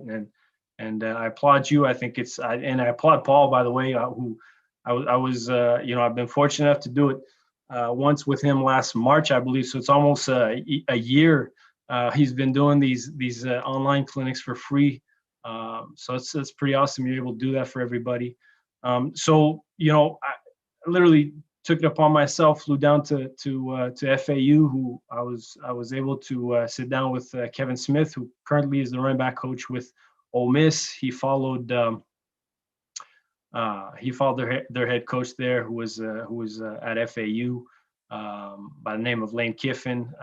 Kevin Smith, who's kind of like a mentor. I'm able to shoot some messages back and forth, and he's done a tremendous job coaching guys like Devin Singletary in the NFL right now. So I'm able to learn from guys like that, and I guess my point is just I want to encourage you guys to do the same. And I'm not talking about myself by any means necessary, but just go out there, reach out to people, go to clinics and ask questions, and just try and get their information down and go meet them. Obviously, when when life goes back to some sort of a norm and we can travel around. So that would be my little nugget to start this thing off.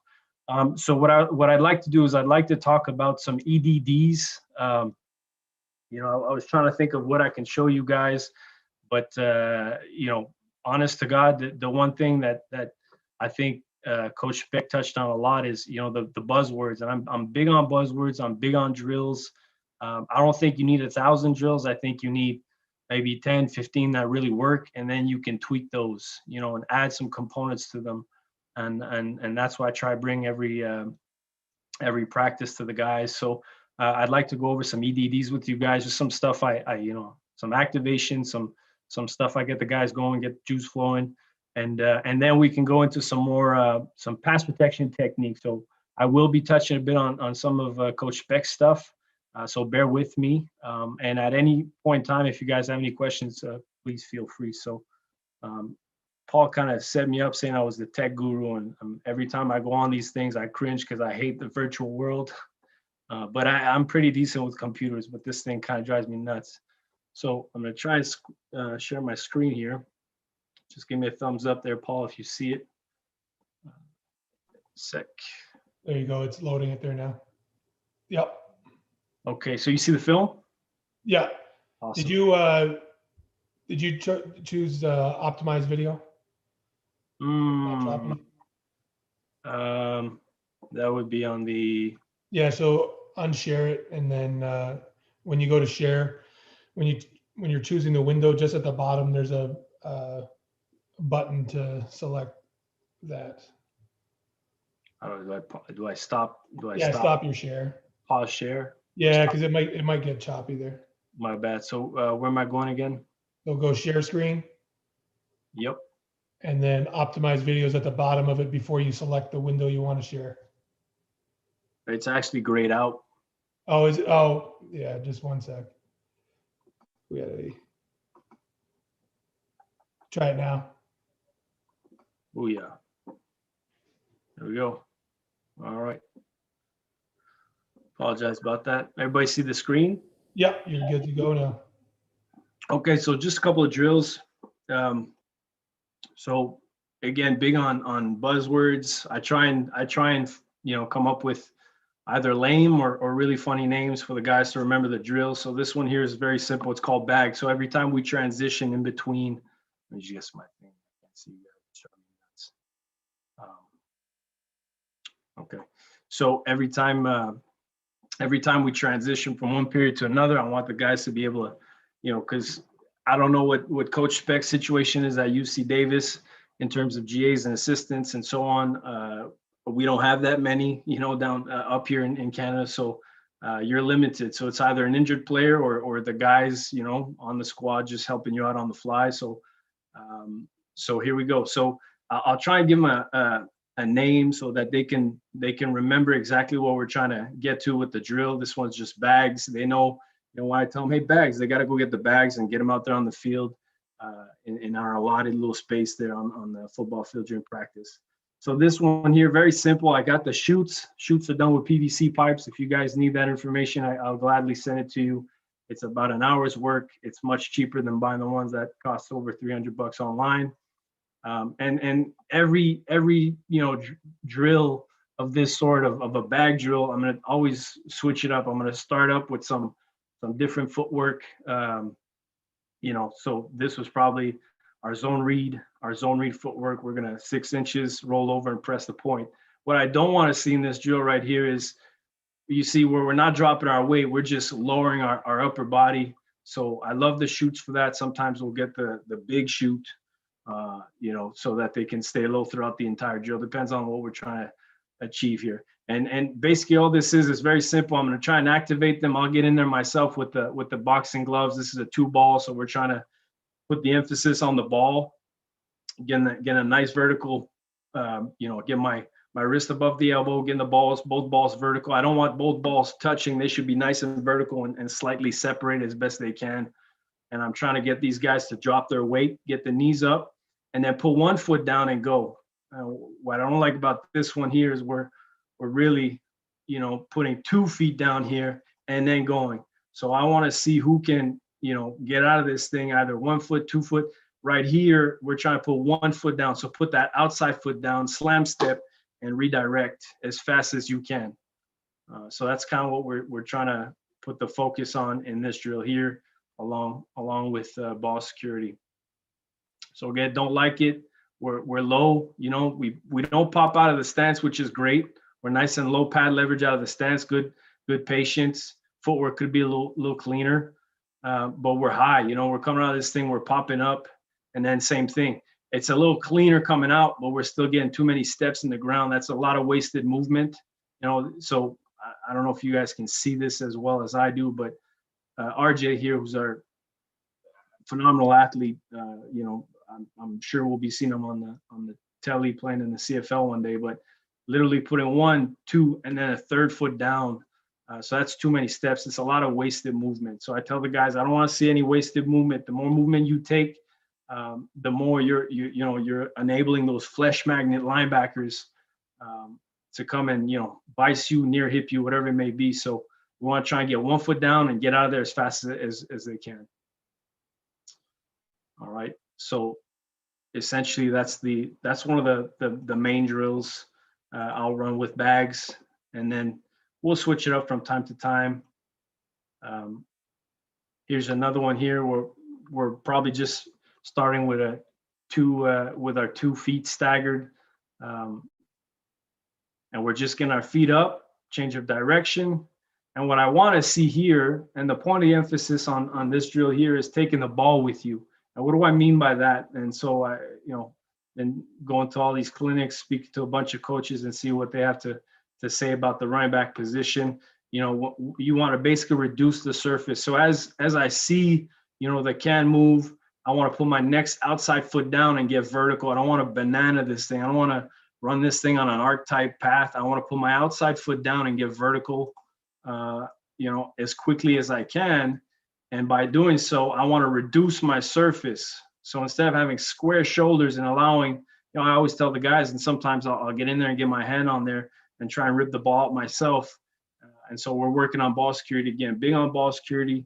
The ball is the program. It's all about the ball. All those catchphrases, I got them posterized all over my room there at the University of Montreal.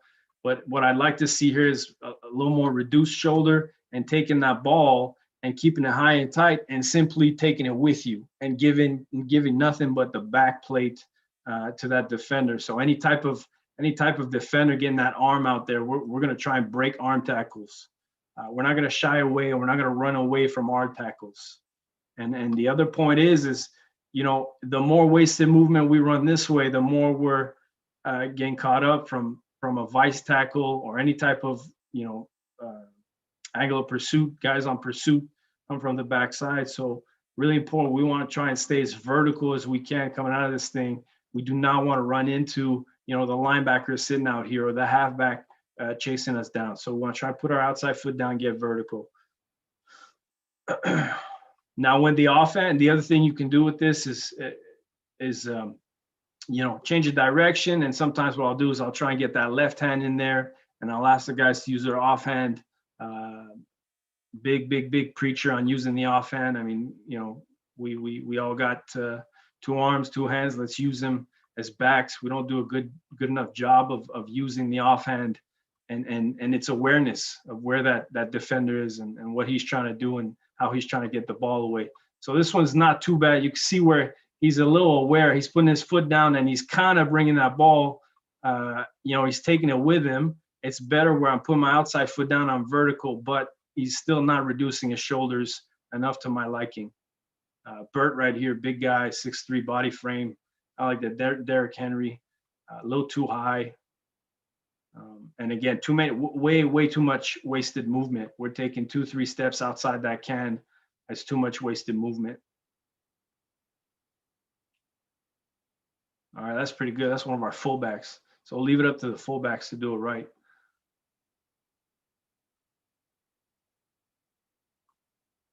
All right, so we'll run some of these, from day one and during season, and I'll just add a new component to it every single time. And so here's here's the next phase of it, where we'll change of direction and then use the offhand on the helmet. We're going to find the crown of the helmet. I know that some lower level teams are not allowed to use the stiff arm, the straight arm. But I tell my guys, is so long as they do not create a rule where we cannot use it, we're going to use the offhand. We're going to be violent to the crown of the helmet, because God knows those linebackers aren't going to slow down. So might as well return the favor. So that's pretty good right here by Retta. The only thing is the straight arm.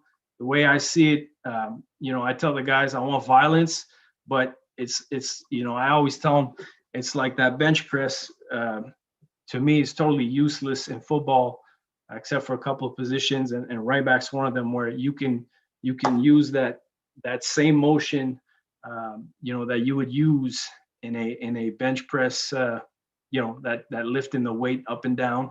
So I want to create that separation where I'm receiving the helmet, the crown of the helmet, and I'm creating separation. I'm using my upper body. And if I'll show them clips of Marshawn Lynch and Derrick Henry, and you'll see exactly that, where they really, focus on, again, the tricep extension and using the big body muscle parts, and not just, putting the hand out there and having a stiff arm where they can, or a straight arm rather, where the defender can slap it off and forcing us, towards the ground. So I try and put the emphasis on keeping the straight arm to, create separation towards the sideline, and really creating the stiff arm where I'm trying to create separation from myself and the defender. So that's what we're trying to do here with the I call him Ric Flair. So Ric Flair is the helmet on a stick, and he's been through quite a lot. But we've introduced it in practice, and I've seen more stiff arms in one season than I have probably in the last 3 years at U of M. So it's worked out for us. So we'll try and introduce Ric Flair in a couple of our drills. That's a pretty decent one right there, where we're pushing off the crown of the helmet, creating that separation right here by one of the fullbacks. Once again, always a little meaner, these fullbacks. So right there, boom, we're going to receive the crown of the helmet, and then we're going to create that separation, which is a pretty good job right there. Okay, and then here's another drill, bands. So I like the bands, gets the guys pumping. So I'll usually use these, the strength and conditioning bands, those big, thick green ones. I'll use those before any type of big competitive period, gets the guys flowing, gets the guys, hungry. They're digging their feet in the ground. So basically we got one player at the back here who's got the bands, and then we'll switch it up. What I'll do is sometimes we'll two ball this thing where the main back is carrying both balls. Again, we want to put the emphasis on getting under the chin, nice and vertical, where my wrist is above the elbow. I want to tighten up. I call pin the rib. I want to pin the backside rib. And essentially you can two ball it, you can one ball, and then have one running back to the side of the ball here, try and strip it, try and club it from behind, and then you can use the other back on the other side and create that awareness with the offhand for the stiff arm. So there's a bunch of ways of doing it. I've done it as well where we're it's like the stumble bomb, where we're taking a step, we're putting our hand down, we're pushing off the ground, sending our eyes to the sky, trying and regain control. And then I'll give them a go call, and we'll ask them to basically burst out. And what I'm looking for as they burst, so there's a lot of stuff going on in this drill. This is why I really like this bands drill. It's probably one of the best EDDs we have. Gets the guys, sweating, going, and we're working on a lot of things. We're working on pad leverage. You can see the pads. I always tell them, figure that old school Dallas Cowboy jersey with the numbers on the top. I want to see those, or the stars. I want to see those stars. I want to see my eyes on the rise in front of me. And we're working obviously on ball security. But as soon as I take off, I don't want to see any separation, right, from the wrist or the elbow. It should be maintained in that same upright, wrist above the elbow. My elbow is pinned to my ribs. So because we all have been in that situation where we take off and we start, a little more forward motion with the arms, and then that's when we're unaware of the ball security. So this is a great drill to get the guys going and touch on all those points.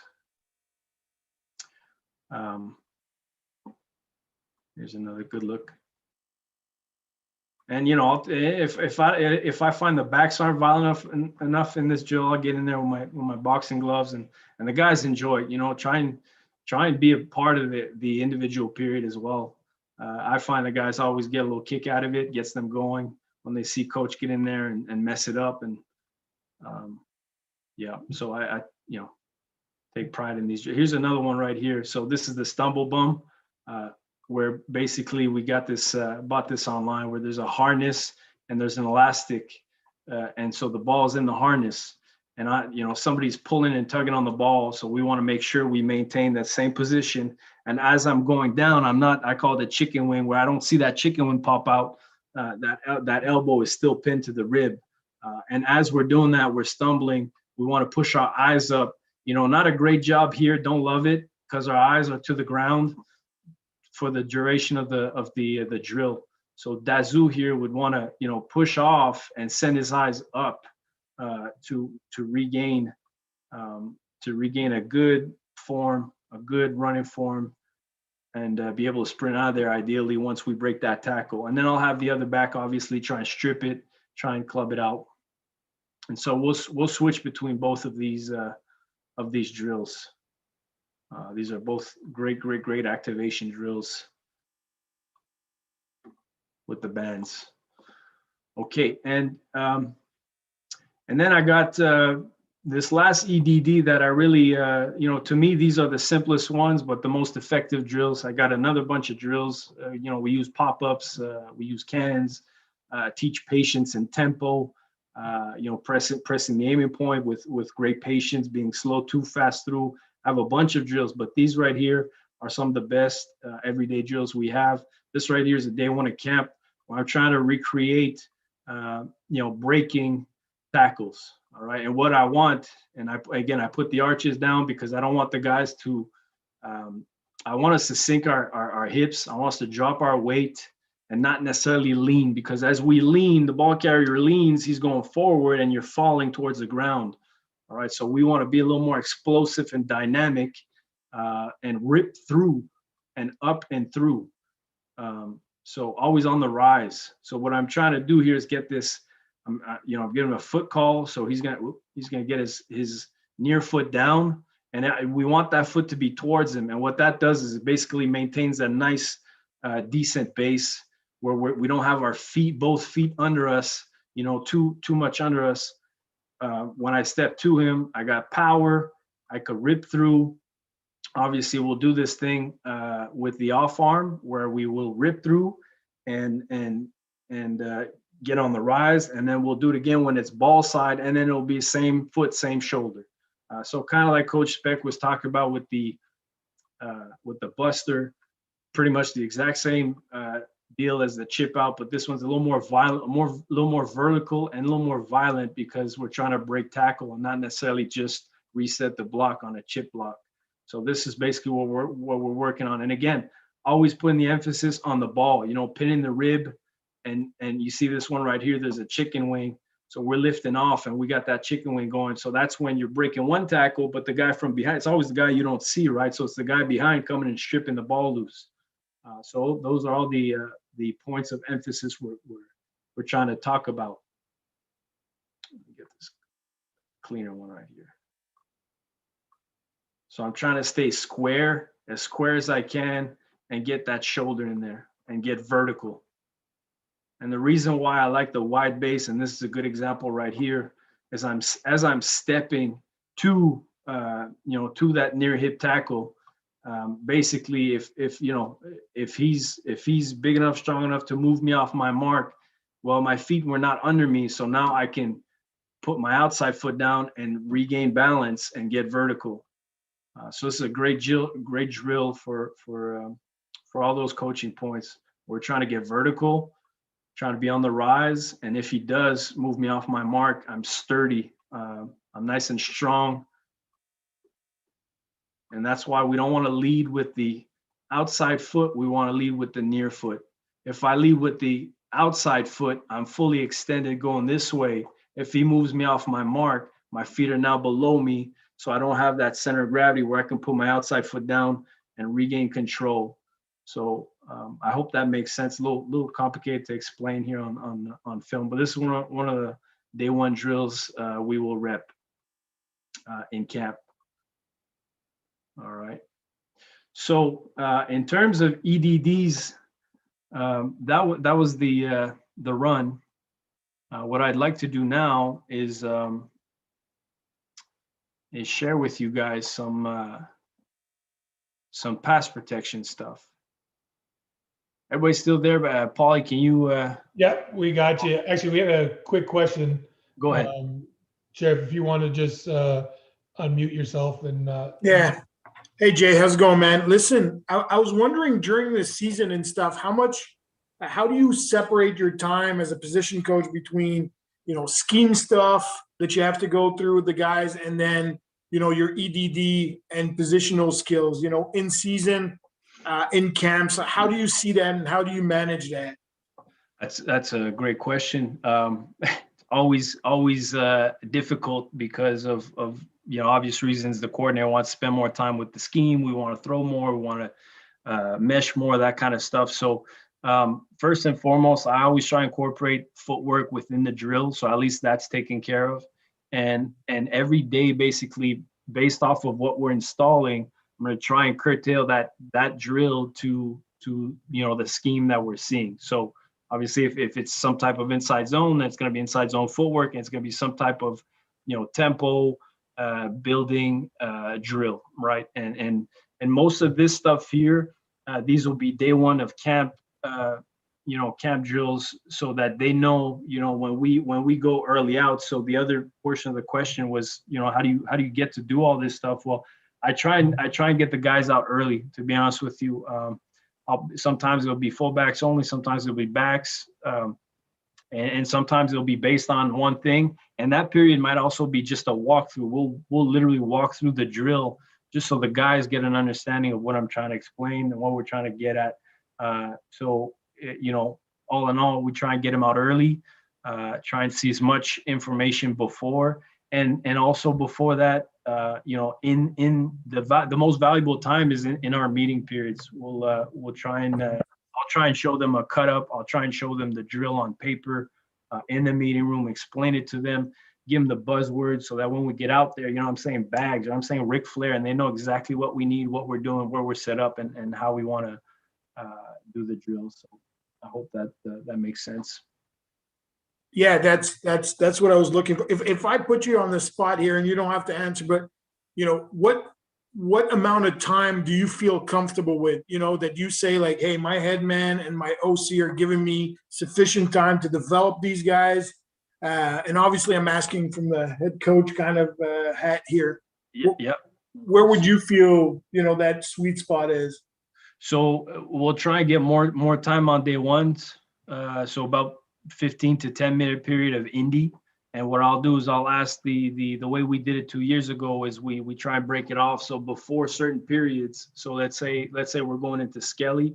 Well, I'll have an 8-minute period of indie before that Skelly. So whatever I'm going into that Skelly with, I'm going to try and have that information for them in the indie. And then same thing if we're going into some type of run or 12-on-12 situation, then that indie period prior to will be about eight or so minutes. And that's when I'll teach something based off of what we'll see in that indie or in that competitive period. So early on in the week, about 15 minutes. And then as we get close to, second and long situation, we'll slim it down. We'll throw a few more check downs. So maybe we'll go the first 7 minutes. I'll be by myself with the backs, and then the later part we'll get together with the Qs and we'll throw some routes on air. So that's Great answer, man. Thanks. Yeah, you bet. And especially before practice, we'll get through some mesh, some under center quarterback exchange. We'll mesh a whole bunch before. So AC will be out there. He'll just go down the list and hit every single play off our ready list, off our install sheet that we're hitting up that day, and we'll just mesh it on both sides. And so the key is to get the returners who are, running backs or returners to do it beforehand, because they might not be able to do it. So we try and hit on a lot of stuff, but in smaller portions during practice. Okay, so just share this here. Okay, so you guys see the PowerPoint right there, or one slide at least? Yep, you're good. Awesome. So, to me, the back, kind of comes back to, I believe what Coach Beck touched on earlier is he's got to be more of a complete back. I always tell the guys, you got to be able to take a bullet for the president. We especially at our level, and especially in our country, in our province, unfortunately, we don't have so many developed quarterbacks. And I know the guys in college and high school do a great job of trying to develop them. But unfortunately, we're not at the same speed as most teams are down south, naturally. So we just don't get that many, right? And the starter and second string, the QB1, QB2, the distance between both is quite relevant in the sense that that first guy, you got to find a way to keep him erect, keep him standing still in the pocket, and protecting him, because they're just that little or that few amount. So I like the whole Cobra deal. Coach Beck and I didn't touch base on this at all. I just I've been doing research, and one of the fastest animals is the python, the cobra. So it's kind of the mentality we want in terms of our pass protection technique. So it's it's kind of ironic that Coach Speck was talking about the cobras earlier, but that's literally what we call it. It's our motto in terms of pass protection. We're going to be like Cobra Kai. I want the guys to strike first and strike hard. And I always try and find something the guys can relate to. This was on Netflix recently, so a bunch of guys know what it is. They might not know who Mr. Miyagi is, but that's they better do their due diligence and give me a quick report if they don't know what I'm talking about. So the number one thing to me is it's got to be it starts with the culture. I got this picture up here of Steph Curry. It's kind of we call it the Steph Curry rule, and what that means is I expect the guys to be able to do it all. Steph Curry throws a mean three, but don't ask him to go up there and play defense, and get nitty gritty. He takes a great shot from beyond the arc, right? So I don't want our guys to be that guy. I don't want to have a second down guy. I want to be able to have the same back in there. I don't want to give any defensive coordinator any tips whatsoever. I want to have the same guy in there, whether it's a screen where we're throwing the ball down the field, whether I need you to block for the quarterback because it's protection, or whether it's a first down play or even a short yardage play. We want to be able to have somebody who can do it. So, but before that, it's got to be part of the culture. It's got to be something you're talking to them about. You got to set the standards, and you have to have a plan. You've got to be able to, teach it, rep it, and then correct it. So one of the other mindsets we have is no block, no rock. So the guys know from day one in camp, you might be one of the best ball carriers out there, but if you do not want to block, or if it's not part of your DNA, you better start thinking about it twice, because I'm not going to put you on the football field. And that's part of our culture as an offense, and that's part of the culture in the running back room. And then the second part is having a progression. So Coach talked about it earlier, mentioned, so we start everything from the ground up. So we'll break everything down, kind of like these EDD drills. We'll start with bags, we'll start with a shoot, and then we'll grow into that every single time we go out there on the football field. So, there's a good example here of one of our fullbacks, just working technique. We're rolling the hips, we're striking on the rise, we got our good mid placement, and I'll go through all that in a few seconds. But it's just a bird's eye view of the progression we talk about. You got to break it down if you want the end result to be a certain way. You can't just be a yeller screamer getting up in the guy's grill if you didn't take the time to, again, teach it, rep it, correct it, and really explain it. So I think the more you break things down, the more information you give him. If you can add those buzzwords in there, I think you got a plan for success. And then lastly, there's situations, and I put the the nuts and bolts because I tell the guys all the time, if you want to be a running back, you got to be able to nut up. It takes a different cat to play the position. You got to play physical, low pads, but also have physical mindset where there are certain moments in a football game where everything I'm about to show you and everything Coach Speck talked about, well, that thing's out the window. All that technique, all that, it looks great on paper, but when that guy's coming through the A gap, the technique doesn't sound as interesting as just burying my shoulder in his pads and being violent with the hit. So focus on getting your screws on his screws, and we talk about the shoulder and the crowder. So that's just situational talk. So again, it starts with the culture and how you explain it to your guys. Like, this is the technique we're teaching you. This is what I expect, and then I'll teach you other techniques where the regular stuff, the stuff I want to see you do every single time doesn't work. That's out the window. Well, I'll teach you how to use your shoulder properly, and get your head out of the equation and play smart football. The other situations are, if there's no pressure, are we chipping out? What kind of philosophy is your coordinator? Does your coordinator have? We chip out on a bunch of protections. Paul, I know you asked the question earlier. So we have them built in certain protections, because in certain protections we want the back out.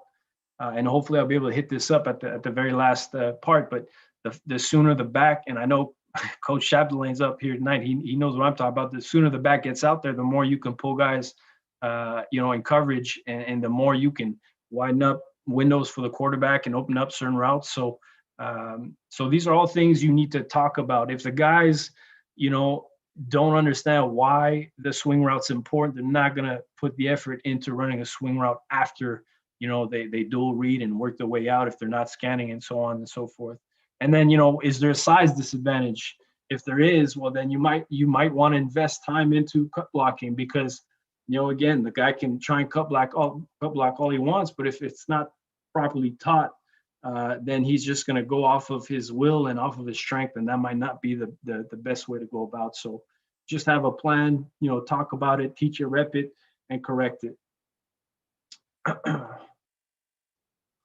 Okay, so this is basically the way I break it down for the players. I'm all in with the 100, 65-35. Those rules apply at the U of M, and then in 65-35, we'll take him where he wants to go. If he wants to run the loop and allow our quarterback to step up, make the throw, well, so be it. That's just good for us.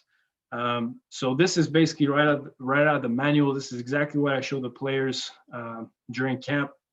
So the approach basically is from my position at the snap of the ball to meeting the linebacker. So I talk about meet him at the line. I know there's, meet him halfway. I figured if I tell my guys meet him halfway, they're going to meet him right next to the quarterback. So I'm going to tell them meet him at the line. That's what ATL is. Eat grass, close the distance, whatever coaching word works for you. I tell them meet them at the line because everybody knows where the line of scrimmage is, and I want you to get there as fast as you can. Hey, Jay? Yes, sir. It's still on culture, progression, and situation right now. How about now? Can you hear me now?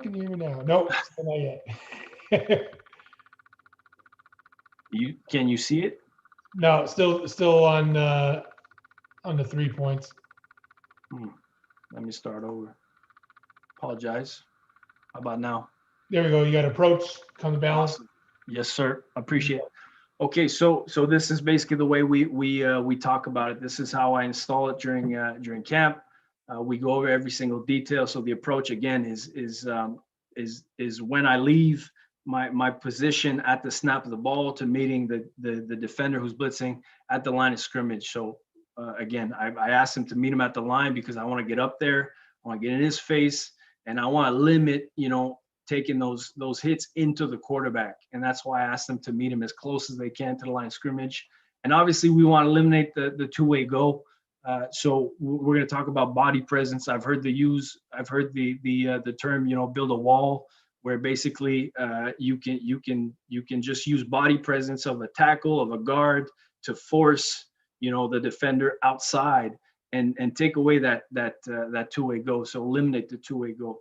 I always tell my guys, yes, it's 100 inside, but if you can still try and maintain that 65-35 within the A gaps and B gaps, then good on you, because you'll force him one way. You're going to take one chance away from getting an inside lane to the quarterback, which we do not want. Then we'll talk about coming to balance. So coming to balance is basically, once I met him at the line, I want to come to balance. I want to drop my weight. I want a nice wide base. So I'm talking about knee bend. I want to see, I want to see a difference in shifting his weight towards the ground level. I want eyes at throat level. I tell him, if you're always looking at his throat, you'll always be lower than he is. And that could be, that could be numbers, that can be throat, that can be whatever you may be. You may want it to be, but we talk about eyes at throat level. And then the inside foot is slightly up. Again, because of the 65-35, I tell our guys to get that inside foot up and try and force the issue outside. Try and force this guy around the loop where a quarterback can step up into a nice pocket. And obviously we want live feet. I don't want to get to the line of scrimmage, meet him at the line and then drop my weight, come to balance and stop my feet. Running back's got to have live feet. Always moving my feet. You can either buzz them. It could be a small bounce type movement, but they cannot stop. And then upon hitting the defender, the weight's got to be on the insteps. Okay, that's where you're gonna go recruit a lot more bigger muscles within the thighs, the quads, and it'll allow you to roll your hips into the movement. Hand location. So we talk about mitts, and that's, to me, it's the biggest thing. Is like any type of fight. If I were to pick a fight in a back alley, I'm not going to show up my hands in my pockets. They're going to be right there, ready. So it should be the same principle. If we want to strike him first and strike him hard, those mitts have to be up, ready. So we talk about mitts. That's the buzzword. And then when we get to striking distance. So within striking distance is basically, I met him at the line. I came to balance, and now he's about a yard or less away from me. And then we'll go into something else I call the linebacker indicator move in a few minutes. But before that, the striking distance, basically what we want is we want to roll the hips. So we want to roll the hips. And I play this old raunchy song from a cruise ship or from any type of 5-star hotel, the cent, 5 cent, 10 cent dollar. So basically I'm just trying to give them the dollar. So that, and it comes from any type of weightlifting, any type of explosive movement where I'm trying to roll my hips forward. So we're trying to go from the ground up and elevate through the hip. So that's, the dollar. I always tell the guys, dollar. If you're sitting on it, the chances are you might get pushed back or you might get bull rushed a bit more. So that's why we put the emphasis on rolling the hips. And then violent strike and reset of the hands, and that's where the Cobra Kai is. I don't want to strike and leave my hands out there. I want to strike and reset them, because if I strike, leave my hands there, he might swat him down, and then who's got control of who. So I want a violent strike, and I got to reset the hands and wait, kind of like any type of boxer. He's not just gonna punch you and leave his hand out there, right? Because then he's vulnerable. He's gonna strike you, and then he's gonna reset and wait for the second opportunity he's got. So it's exactly what we talk about. And then obviously I want thumbs to the sky. So as I'm shooting my hands, we're going to talk about the heel strike, which is a little different from Coach Speck. I think the heel right here, the hand, I don't know if you guys can see that, but I think this is with the bone behind it is one of the most, strongest parts in the body. And I actually, I don't have time tonight, but there's a great, it's kind of this. It's basically it's a jiu-jitsu master who explains the palm heel strike, which is a karate move, a jiu-jitsu move, and it explains exactly why they use the heel palm as they strike their opponent. And so I show exactly the guys what the palm heel strike is and why we don't want to hit with our hands up, because the chances are we can hurt our wrists. They're not as flexible going back. This way here, the other opportunity when I shoot my thumbs to the sky and I'm hitting with the heel strike into the top outer part of the digits of my defender is if I'm losing him, I can grab him and I can shove him towards me if I'm getting bull rush and I wasn't able to get my feet under me, or I can now ride him to the sideline or wherever he wants to go. So that's why we talk about the heel strike and the thumbs to the sky, and then the top outside digits, the top outside of the digits. And I apologize to Coach Brennan. I know I'm not sure if you're still on here. I know you're on here tonight earlier. I always tell my guys, if you want to be the best, you got to beat the best. So that's why I chose the Laval jersey right there. But basically, that's essentially where we're trying to strike, and that right there is exactly where that pad will end up on the breast area of the defender. So if I'm able to heel strike, and if he wants to take it around the loop, I can now lock him up and I can ride him all the way out. So that's what we talk about in terms of where we want our hands to land on the defender. And then we want to tuck the chin back. I talk about tucking the chin back. So as I'm striking, I want to tuck my chin back almost like you see that double chin. And the reason being, I don't want to put my eyes towards the ground in a lunge. The more I lead with the head, the more I'm lunging, the more it's easier for the defender to swim me, because I'm lower. My body's leaning towards the ground. So as I tuck my chin back, right, I'm nice and straight. I'm rolling my hips. I'm sturdy on my insteps, and I'm also, physically keeping my head away from the contact. So I always tell the guys this. I say, listen, it's 1st and 10. We decide to throw the ball, and you don't tuck the chin, and you get one on the noggin, and then the next play, it's a 2nd and 2 call, 2nd and 3 call. We're handing the ball off, and you're dazed because you just took one to the helmet, right? So tuck the chin back, get the head out of the equation, play a little more smart football. And then basically the feet, just play basketball on grass. I don't talk about vertical pass set. I know some right back coaches do. We talk about playing basketball on grass, which is more of a shuffle technique. Excuse me. So here's an example of one of our fullbacks. So this is, and again, this is textbook. This is what we like it to be. And probably 50% of the time won't be this. It might be a Crowder. It might be a violent physical shoulder because of, A gap, B gap pressure. But this is essentially what we're looking for. So we want to have the mitts up. We're on our insteps. Our inside foot is up, slightly staggered. We're dropping our weight, knees bent, and we're getting that dollar right there. Boom, dollar. We're extending. Now there's a little too much extension, and we're not resetting the hands. But what I like about Antoine here is he's tucking the chin. So you'll see if he gets the proper blocking technique, you should get that arch at the back here. Oh, pardon me. You should get that arch looking thing at the back of the running back right there. Boom, full extension. We want to pop thumbs to the sky, heel strike, and then we want to reset our hands. So this is pretty textbook by Antoine. Okay, and then a few more things before I show you some clips. I know time's flying here. The eyes, feet, and hands must be right. So I was fortunate enough to attend the RBU. As I was saying earlier, I was trying to find as much information as I could, and through somebody, I was able to fly down there and go to camp and spend some time. And as I was down there, one of the coaches who was speaking at a clinic spoke about eyes, feet, and hands, which made a whole lot of sense to me. So this is his quote: "Our ability to respond to something comes from what we look at.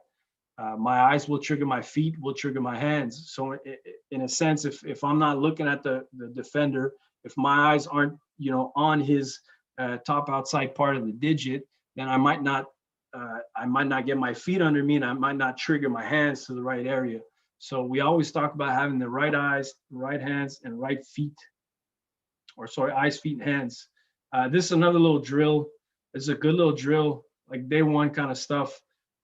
So we'll talk about basketball on turf. So this is where we're playing basketball on turf. We got our mitts up. We got a nice bent knee. Now, naturally, the bags are there. We won't necessarily be able to roll the hips as much and get the physicality that we want out of the blow. But the bags are there to prevent us from lunging to the defender. And so I like this drill for that reason. I want to get my guys out of the, always used to lunging towards everybody, and then, you get shedded, you get swam. So I want to get those bags in there as early as I can, so the guys understand this right here is a good striking distance. It gets the guys to understand the striking distance. And again, we're getting our fingers, thumbs up to the sky, heel strikes, boom. And then when I give them a go call, that linebacker, so right now number 5 should turn and try and run the loop as if that quarterback was back there in the pocket. So this kind of mimics the pocket and then taking him where he wants to go.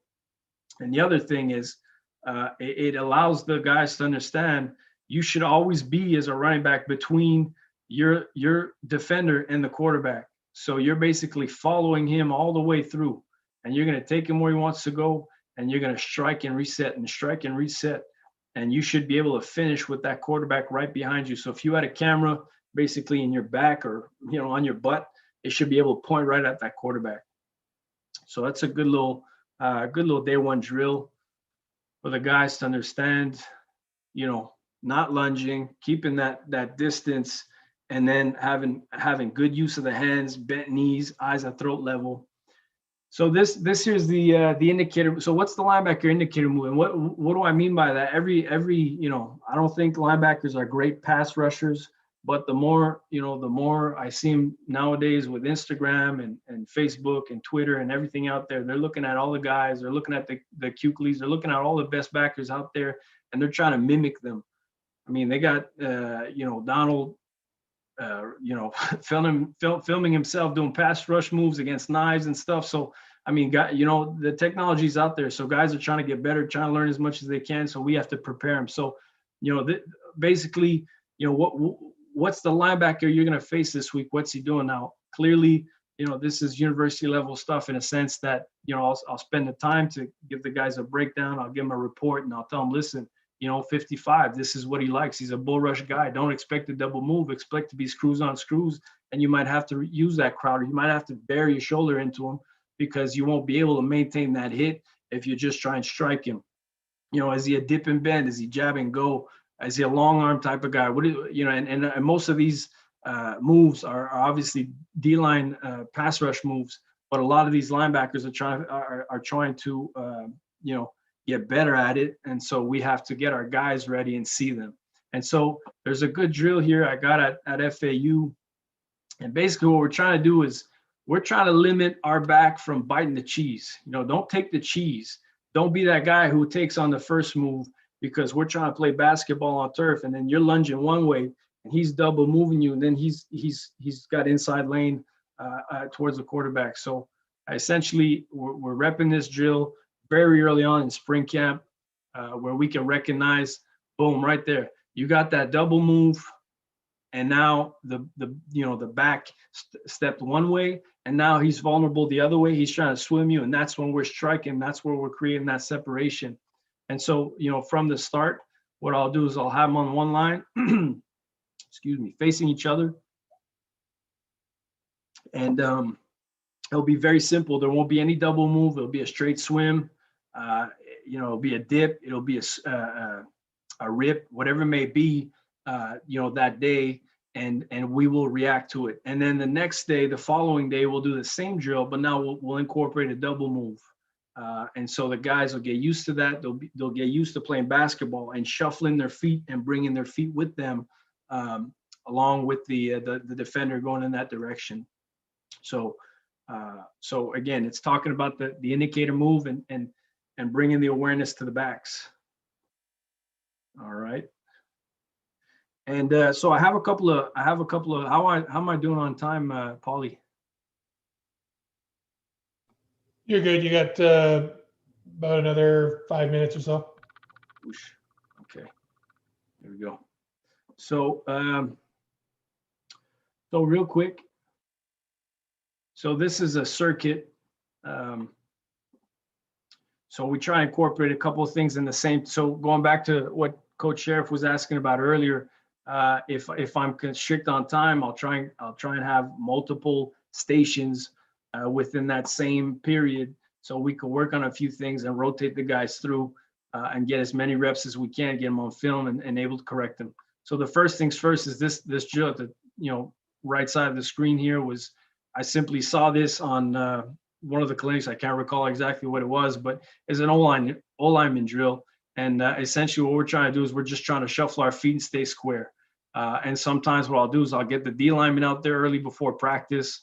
And this will be part of the kind of their pre-practice routine where they can actually get a feel for what they're going to see, in practice or in a game, and having the guy run the loop, right, a double move and then spin back this way. And so we're trying to maintain that same low pad leverage, sink the hips, getting our mitts up, not necessarily just lunging and always striking, but striking at the right moment. So that's a good little drill to incorporate. And then on the other side, we have on the left side of the screen, we basically have the same exact drill going on, but now it's with the pads and we're shuffling our feet and we're waiting for that moment where that backer is going to break that cushion, and that's where we're going to strike. And then we'll do the same drill where we incorporate, the double moves, and we incorporate the linebacker indicator move. So good little drills. And then here's, can't get it. I want one too many. Give me a quick sec. All right, here's that drill I was telling you about. So this is the double move portion. So now we rep the other one probably on the night prior, or this is probably the second period during that practice. So right now we're working on the double move. We see the double move, we see the swim, and now we're bringing our feet with us. We're striking and we're resetting. So I like 34 right here. Nice knee bend. We're nice and low. We're not lunging. We're shuffling. We're bringing our feet. We're striking and reset. That's pretty good. Here's another one right here. Good job by 29 with the strike. Resetting the hands. Could be a little more violent, but we didn't have pads on. All right, and then the last one I want to show you guys real quick. So I kind of showed you this already, but real quick, give me a couple more minutes there, Paulie. Okay, so here's a good one with the can. So this is basically we're just kind of getting a dry run of one-on-one or blitz pickup here with the linebackers. So again, I'm trying to force the guys to understand of using body presence. So number one is we're going to try and meet them at the line, and I want to use body presence. I don't want to go meet them smack dead in the middle of that gap, because then I allow the defender to have a two-way go. I want to try and force the issue outside, force him around the loop so our quarterback can step up. So I want to stay nice and tight, to that body presence. And this is what we talked about earlier, building that wall. So you're basically building a wall with the defender or with the guard and forcing the defender outside. A little too lungy. Don't like 30's hands, his mitts. They're all the way out there. We're lunging. We're not necessarily shuffling our feet. But this is a good drill to get the guys to understand body presence. The whole 65-35. Again, we talk about 100, but really I tell the guys, if you can, if you're not stepping on the guards, heels, if you can get that 65-35 and try and force them outside, then you won half the battle. So good shot right here by 29, shuffling the feet, and then reset the hands. Reset, get them high right now. All right, and then last but not least, the last thing I want to talk to you guys about, the importance of the check release. And to be honest, we could have easily sat down here and talked about check release for about an hour, because again, to me, it's all about culture. Is how much time you spend with the backs, making them understand how important it is for them to get out there. So, this one here is off of our play action. We're trying to get the back in the flats, and I tell the back, chase the numbers, chase the numbers down, run to the numbers, chase them down. Don't just, be lackadaisical getting out there and slow, because essentially what you're going to do is you're going to allow defenders to sink and drop. And that's when the quarterback gets off the read. So nothing crazy here. We have the what most people call the thumb, the thumb route. So we're faking the climb, and then we're breaking it back on the corner route. But to me, the key on this concept right here is that back getting in the flats. He's chasing the numbers. He's allowing this linebacker, or rather he's bringing that linebacker, he's creating eye violations and bringing that linebacker with him all the way out there. And he's opening up that window for the quarterback to be able to, hit his receiver right on the mark. So that's, to me, this is the kind of stuff I'll open up a meeting with over any type of run, over any type of touchdown, because this is selfless. This is putting the team first. This is good stuff. This is great stuff, matter of fact. And just the last one, again, on the importance of dual read, scan maybe. I don't know what the rules are in your team, and that's based on your philosophy, but get out there. And so we just basically have a quick concept into the boundary with our double outs, our backside spacing, with a sit, a short hook, and then we'll send this guy sometimes on a quick out. We'll get a vertical, but we're getting the back out there. And I tell the back, you're gonna pull defenders, and if you don't pull any low defender with you, and the quarterback gets to his first, his second, his third, his fourth, well, we'll get to the fifth read, and boom, right there we get it, and we got nice, racks waiting for us in front of us. We got nice yardage, a lot of real estate. So it's all about what your coach is and what your running back coach, if you're a head coach, what your running back coach is talking about in his meetings, and what's the emphasis. We all recruit great ball carriers, but can they do it all? What's the Steph Curry rule? Can they catch? Can they block? Are they going to get in on the play action and make it look, smell, and feel like a run, and bring eye violations to the party, as I say. So I'm gonna stop it right there. It is getting late, and I hope we still have a few viewers. But that's what I got for you guys. Awesome. I believe there's one lady in here as well. If you guys have any questions, just go ahead and unmute. I know Coach Barisi, can you unmute to ask your question? See if it works this week. Hey, he's good. Yeah. Well, it's a lot like what Sheriff talked about, although my dilemma always was trying to divide the skill training for a fullback and a running back, because there's just different things involved. I'm not sure if you guys broke it down that way. And, sometimes you're playing your fullback on the line of scrimmage, and there's a whole different set of skills that he's got to learn to play at that position. And I was wondering, did you do anything special that way? Did you just pass him off to the O-line coach? How did that get done?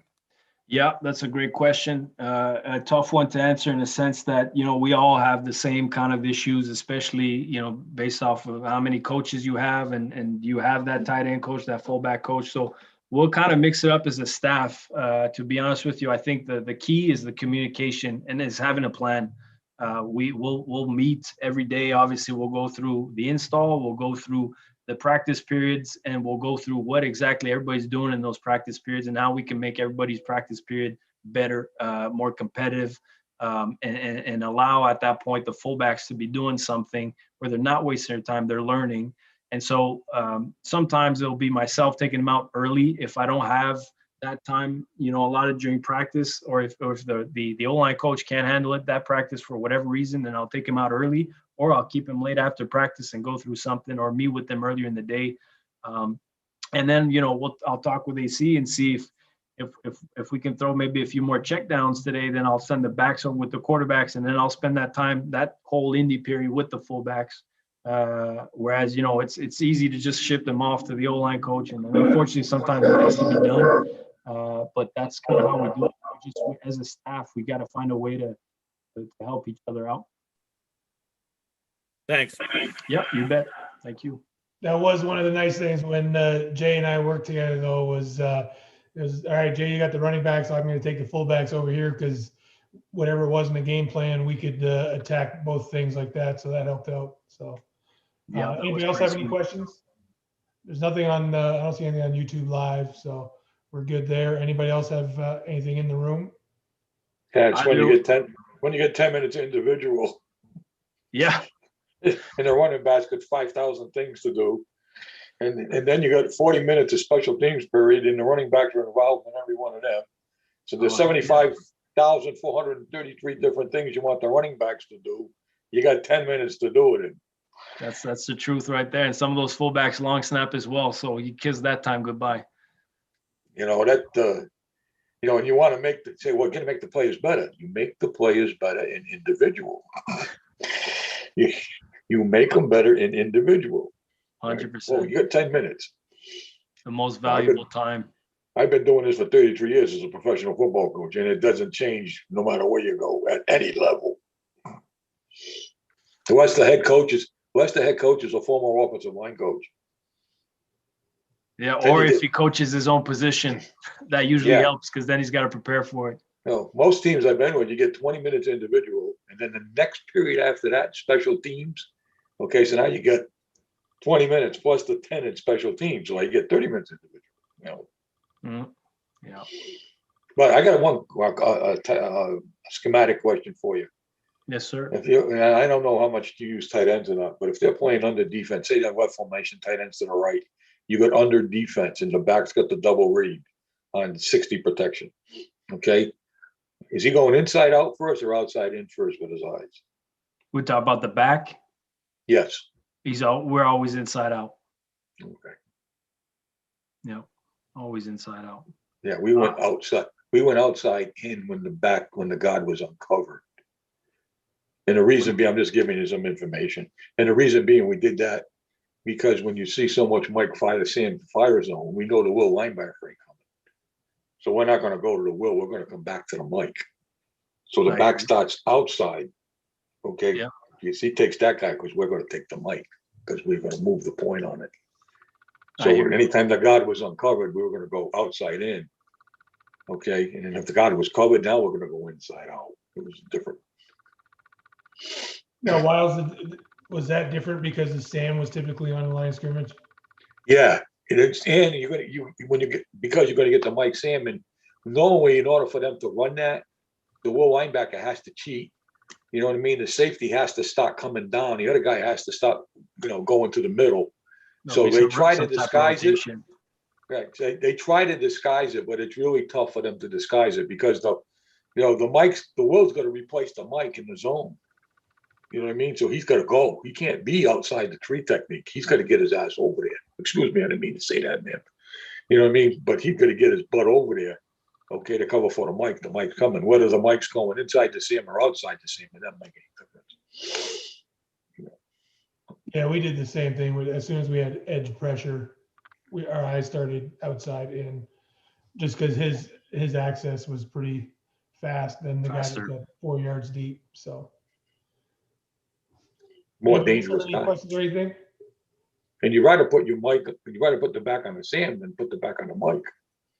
Mhm. If you can help it, Absolutely. The better matchup will be on the Sam, hopefully. Especially in Canada. I was going to say, in Canada, especially you're gonna north of the border. South of the border, it's a little different deal. All those linebackers out there are the same. Oh, no kidding. How are you guys communicating that to the back? Does he just know because of game plan that on this one he's going outside in? No, he knows. Well, he knows, number one, because of the protection through the whole season. If the guard's uncovered, okay, look at the guard. Is he uncovered? Outside in. Okay, now he'll also see us three-pointing. You know what I mean?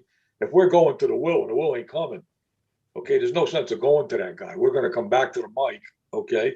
And because we want to keep the middle firm. When you slide, it loosens it up, okay? So if you can keep the middle firm, that's what we like to do.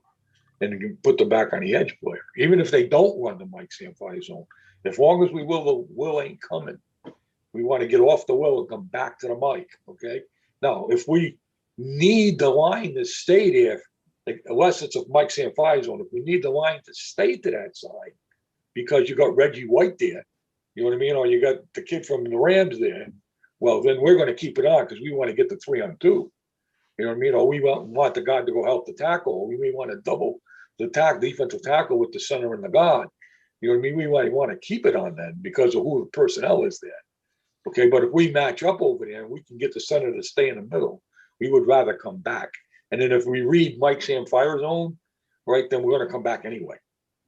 Okay, because the defense, what's the defense thinking? They're thinking, hey, they're in slide protection. We got them. They're going to have to throw the ball quickly, but we're picking it up.